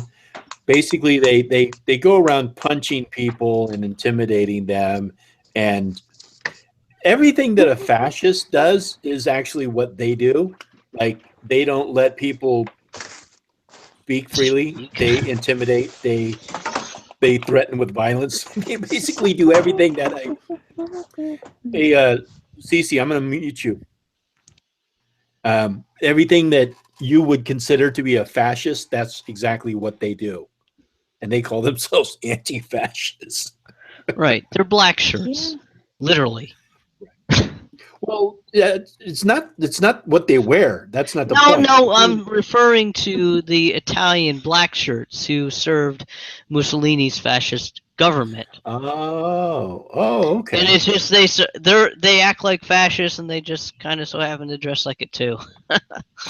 Right, yeah. Or it's like shutting down somebody doing a speech, like what's been happening at Berkeley is anytime somebody wants to come in that's not pro-liberal, that wants to do a speech, down and cause it to where they have to either cancel or change just because they're like, well, we don't like this point of view, therefore we cannot talk about it. Right. Which is Right. kind of unfair. It's blocking freedom of speech, freedom of choice to choose what you want to believe. And if you stand for freedom of speech, freedom of choice, freedom, or technically a liberal, you're willing to listen to the other side. You're willing to let them practice these rights that you want. Yes. Have these rights. Yes. The rights of a person who I find perfectly vile are my rights. And I think that people need to realize that above all. And with Berkeley, and there are other campuses where such things happen as well, what these people who are disrupting speeches or just flat out doing violence don't seem to understand is they can go outside and hold signs and say, Ann Coulter's a freaking moron, and here's why we think she's a moron. We're gonna hand out pamphlets and books, and we're gonna chant, and they get to speak outside as long as they're not disrupting someone else's speech and trying to prevent someone else from speaking. Nobody's telling them, hey, you can't protest, you can't speak, but I don't understand because they've gone from wanting to say I completely disagree and you're wrong to saying you can't speak and we're going to do everything in our power to make it so you can't speak. Yeah. I mean, it's kind of like it's you could be giving an opposed opinion. Like if somebody gets up and talks about, like let's say they're a climate change denier, like they're trying to say the climate change isn't real or whatever. What you can do is you can stand outside and you can protest and you can actually give people the correct information. So that you can say, no, actually, look, see the CO2 emissions that have been going naturally that have happened, and then here's the Industrial Revolution and all the CO2 emissions that have been happening. So, I mean, there's a way to effectively address who you disagree with. You don't have to sit there and say, if you open your mouth, I'm going to punch you. I mean, that doesn't make any sense. What you can do is, like you said, you can just sit there and give a counter argument and support it. Just say, look, this is bullshit, and that's, I mean, yeah, that's perfectly allowed. But I think, I mean, often at times, like there's people who, I mean, I make my whole career off people who say bullshit stuff. My career, my YouTube career. I mean, if there weren't people out there saying nonsense about Wiccans and pagans, I wouldn't have anything to do. So, Exactly. Hell, I don't think we'd have Heathen Haven. Yeah, really. Oh, absolutely, yeah. So I don't think Cece had a chance to say anything about that. Cece, you still there? Still muted? No, I no, I unmuted her a while ago. What do you think about that? Wait, what? Well, we were talking about, well, actually you introduced it about the fascists. Did you have anything else you wanted to say about that? No Trump, no KKK, no fascist USA. Yes. which actually comes from an MDC song. No, Yes. that comes from Green Day. No, Green Day got Green it from Day took it from MDC. another song. MDC is the band that came up with that. It's in the song. It came from the 80s. The Green Day is a great band, but they came from the 80s. Green Day is a great band, but they came much later than MDC. Yeah. You gotta realize a lot of music that people listen to today is remakes of older songs from even when I was a kid. My original idea of I Love Rock and Roll was Joan Jett and the Blackhearts when it was sang by somebody else before that. Yeah, but that chant, no KKK, no fascist USA, that comes from MDC. That's a song. John Wayne was a Nazi, I think, and in that song they chant, "No war." It was no war, no KKK, no fascist USA. No war, no KKK, no fascist USA, and that's from like 1990. That's late 80s, That band. But they were the ones who said it. Green Day just borrowed it from them, probably. So I learned something new tonight. What? The MDC song. Yeah, because apparently it's just MDC is a band I've never listened to. Well, yeah, I mean there were a lot of the punk bands from back in the day didn't really make it that big. I mean there were people who were recording like literally like within a room, like just like putting out, and and most record companies didn't want to touch them. They did not want to even like pick them up. They said, no, we're going to lose money on you. So they created their own record labels. That's how you got like Alternative Tentacles. It's a good one. There was basically it was just like people who got together and created a small sound studio and then recorded a couple of tapes and distributed them and started selling them, and they turned into Alternative Tentacles. Yeah. So you won't hear about them, but you'll hear like Green Day and Rancid. Like some of the punk bands from the day, kind of, and even they came kind of later. Well, with Rancid, early I like Operation Ivy better than Rancid, and they kind of became Rancid. Yeah. Well, Tim, his nickname is Lint. That's what we used to call him. But Tim, he started out in ska. And then he got into punk. Yeah. There's a huge crossover between ska and punk. It's funny. I was talking with some friends on Facebook, and we somebody had apparently somebody on my friends list is a skinhead, and I'm like, oh, does this mean you're a racist? And he's like, no, actually, I'm not. And here's a book that you might want to read. It was called The Spirit of '69, Skinhead Bible. And so I read the book. That was my weekend, and I'm like, wait a minute. You're talking about bands like, now I saw the Escalators. They're a Swedish ska band in 1996, and I had no freaking clue they were Swedish. There's a lot of the Specials and Madness and the Scatolites. I was listening to this stuff completely ignorant of apparently this is like skinhead. This is music that a lot of skinheads liked.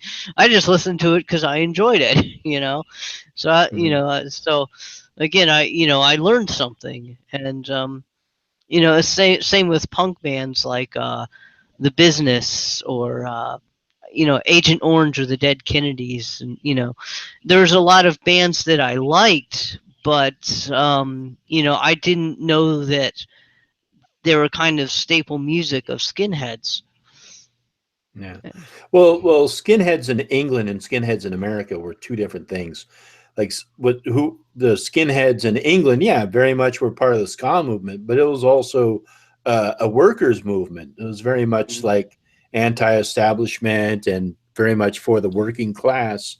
And then in America, they kind of they sort of twisted it, and it became sort of like this. It got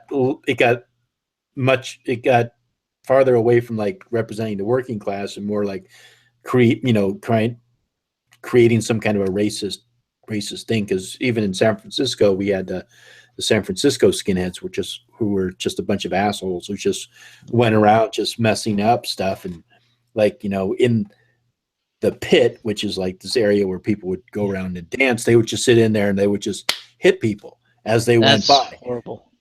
Yeah. Yeah, and I mean, you It's get not hit when slam dancing, it's punching people. There's a difference. Right, exactly. Right. So they would like pick people who were definitely from out of town, and they would just sit there and they would just hit them. And so me and my friends, anyhow, I can get into some stories about that later on, but me and my friends, we sort of got together and kind of formed a group that was sort of opposed to them. Right. Well, yeah, that's good. Yeah. In a very physical way. Right. Well, that's justified because you're defending people. Right. I will state that I don't do very much punk music, but I think the most punk I got when I was a child, and I still listen to, like I mentioned, is Joan Jett and the Blackhearts. I mean, I went to their concert as a child. I love Joan Jett. She's my idol. Cherry Bomb was my favorite freaking song all my childhood. So these other punk bands, I've heard of some of them, but I haven't heard their music. My sister has a bunch of their posters. My older sister was more in the punk scene than anyone else that I knew in a small town in the middle of bumfuck nowhere. Just because they listened to it doesn't mean I did.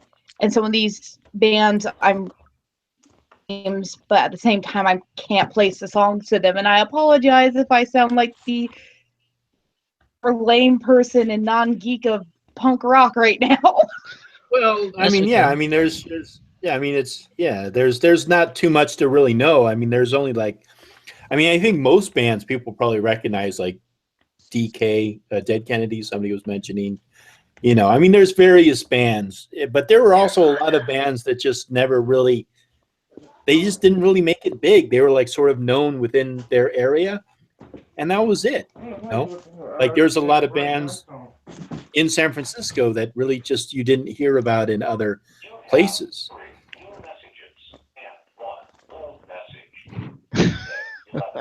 I'm gonna mute you again. Susie. Oh yeah, she did it herself. Good. Yeah, because so there was bands that just sort of didn't make it, but MDC was a band that came out of Texas and they moved to San Francisco, and they stayed in a place. Well, sort of, they stayed in a place for a little while called the Vats, which was a quote unquote legal squat. Basically, they were paying the landlord a certain amount of money to stay in the place, but it was kind of like under the table because it was sort of illegal but legal. And they would have shows in there, but people also stayed in that it was an old brewery, the Stroh's Brewery in San Francisco. Yeah, so it was a cool place. But there was these huge vats where they would make the beer, and you would look down, and the thing was just filled with broken glass. So you didn't want to fall into that, like if you were drunk. So people would constantly like, don't, you know, if you're drunk, don't sit go there. Over there. Yeah. Exactly. So I'm wondering what my neighbors are doing, because it sounds like they're moving bodies or something, and they have a half an hour before I call the noise complaint, because I hear them. Was that coming from you, Loki? The loud thudding noises and what sounds like the children. Voice. No, the voice. The loud voice. No, that one. Oh, maybe it was Cece. Yeah, hit on mute by mistake. Yeah. Yeah, but I forgot how we exactly got onto that topic. Oh, it was the MDC thing. Yeah. So, but you know, the thing about that pisses me off is, like, people will say that the way that the logic goes is you're a Republican, so because you're a Republican, you're also a racist, and because you're a racist, you must be a Nazi. I don't like that line of logic. I'm not a Republican, but I know that Republicans aren't automatically by default racist and by default Nazis, you know. And that's the other thing that I really don't like. People are not willing to, like, listen to what other people have to say before labeling them as something. Like if you talk to somebody, you can find out pretty soon if they're a racist or a Nazi. You know, you can kind of figure it out as you talk to them. But you know, that's the other thing that pisses me off about those Antifa people. Yeah, but what makes me laugh more is when people are like, "Well, oh, they're Republican, they're racist, Nazi." Right. Here's the biggest argument. Here's the biggest flaw in your argument, dude. One of my best friends is a Republican. He is Jewish, Yeah. as in that's been his faith since he was born. He's very devout, but he stands with the Republican Party. And people's like, wait, then he can't be Republican if he's Jewish. Yes, anyone can be anything they want to be. It's called America. Right.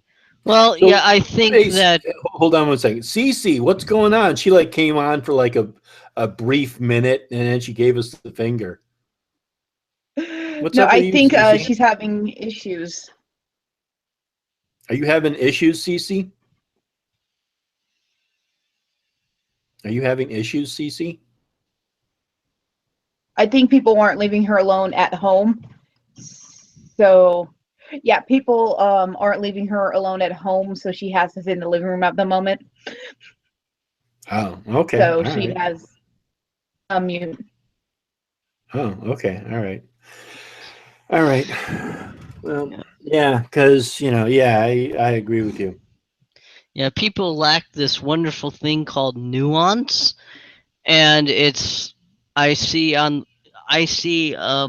a lot of Republicans being unfairly labeled as racists or homophobes or whatever, and I think that that's very much part of why a lot of the Kekistan people and the Pepe meme, the rare Pepe people, they're like, okay, you think I'm a Nazi? They're not actually Nazis, but they'll just be like, okay, let's do Hitler Pepes. Or let's do Trump Pepes just because, hey, I'm not even a Trump supporter, but it pisses you off. Let's do some Trump Pepes. Let's do Hitler Trump Pepes. Let's do Hitler Trump Jesus, sitting on Joseph Stalin, whatever Pepe.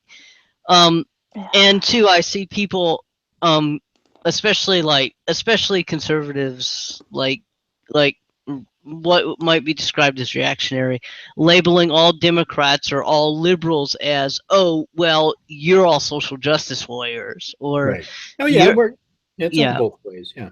right, or you're liberals, so therefore you must be anti-gun. Period, or whatever. I mean, Yeah, I agree with you.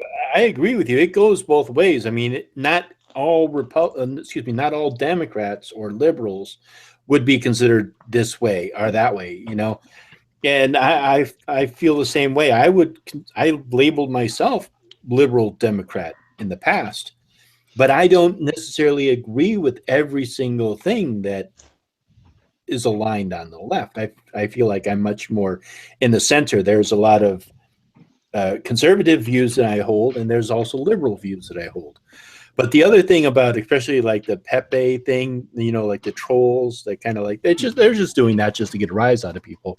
Mm-hmm. But unfortunately, one thing that is happening on the right, which is dangerous in my opinion, is because they are kind of getting into that sort of that meme area where they're starting to kind of like play around with Nazi imagery and racist words and stuff like that. What is happening is they're allowing that to sort of get to the point where they're becoming. What's happening is then the liberals on the left can say, you see, they're doing it this way because they're doing this, and it's obvious. So what's happening is they're sort of allowing that what they were being falsely accused of to actually become true. Yes. And that's the dangerous part, And I don't think a lot of people really they don't sort of understand that actually now what they're doing is they're actually taking it too far, and they're creating what they believe that they are. Right. And you have people who are going to be sympathetic, like maybe they're not Nazis, but maybe they're Holocaust deniers. Or maybe they are, and I say this in quotes, race realists. don't understand statistics, but moving on. They will then embrace the Pepe memes because they're sick of being called Nazis.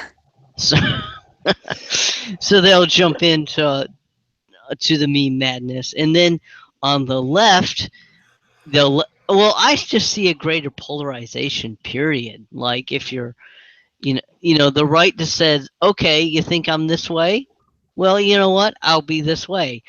And sure, sometimes it's a joke. I've seen on the reading of Mein Kampf, I saw a comment that says, "Oh my God, Hitler is literally Hitler," right? And that's a takeoff of people saying that, calling people Hitler, like, "Oh my God, that's literally Hitler," even though they're figuratively, whatever. But then, of course, the left, you can easily say, well, okay, I'm against bathroom bills and such things. Well, okay, well, have you ever heard of the queer shame movement? This is an example of some of this polarization. The queer shame movement, they're gay people who they're not actually in support of being ashamed, but they are against things like gay marriage and the normalization of homosexuality because they think that it takes um, an alternative group of people and tries to make them, the gays, so to speak, more normal instead of allowing them just to be what they are. Whether, like a promiscuous, polyamorous gay person, the normalization of being gay is like pressuring that person to then be normal. I don't agree with this movement, by the way, but I'm just saying this is an example on the left of saying, you know what? You want to say we're all this and this and this? Well, you know what? We're just going to go ahead and be that way. It's like, no. That's fun. I like Yeah. doing that to people because then people are like, "Wow, you're really two-faced. Wow." Yeah. I mean, from all sides, and like Logan, I still consider myself a liberal Democrat with some Republican views. There's some things I agree with. I mean, I don't anymore because it's expired. Was a card-carrying member of the NRA. I am in support that if you pass your background checks and all that fun jazz, you should have the right to own a damn gun. But at the same, there should be laws and strictness and protection for people who obviously are mentally not stable. That they shouldn't have these things, but that's just me. But like you said, when it comes to all that in the end is some people will stick with the stereotypes and never look past stereotypes. Kind of what the media and a few other things have now become. Is people will stick on the stereotype of a group of people instead of looking at the fact that not everyone's the same. That everyone's unique, everyone's different. Right. Yeah. You're white, so you're Republican. You're black because you're black, so you're a Democrat. You're Mexican, so you're neither. Yay, this works. So I'm just going to stereotype everyone. Yeah, and it's just easier just to say, oh, well, this group fits this demographic, so we're just going to assume that this group A is all of this, and then that's how stereotypes get perpetuated, is that they just assume, oh, well, all this group is this way, whereas they don't understand that each individual may fit a certain category. Like you may have all blacks this way, or all Democrats that way, or all Republicans this way, but it doesn't mean that they also take on the characteristics of other people who identify with that or are that. It's just ridiculous, but that's just how the media does it, and I think I think it's unfortunate. But one of the things that I do really get upset with mainstream media is that it's very, very one-sided, and they don't tell the whole story. And that's one of the great things I think about YouTube, is that we're able to get the entire story. We're able to get that other side, the other side of the view. And I think it's important. I think it's very important for us to be able to get the other side of something and then come to our own conclusion, because it's the only way that we can feel like we're making an educated, educated, I don't want to say guess, but an educated opinion about something, is if you understand both sides, you know. Mhm. So anyhow, well, this was a fun talk. We just kind of like just went on and talked about all kinds of fun stuff, but it was interesting. Yeah, we did. I enjoyed it. Yeah, it was good. I did too. So, but yeah, and we've been going for like 2.5 hours now. So I think I'm. Are you wearing an Incubus Succubus t-shirt? I am. I love that band.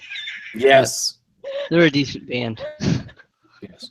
I also have an autographed record from Candia McCormick.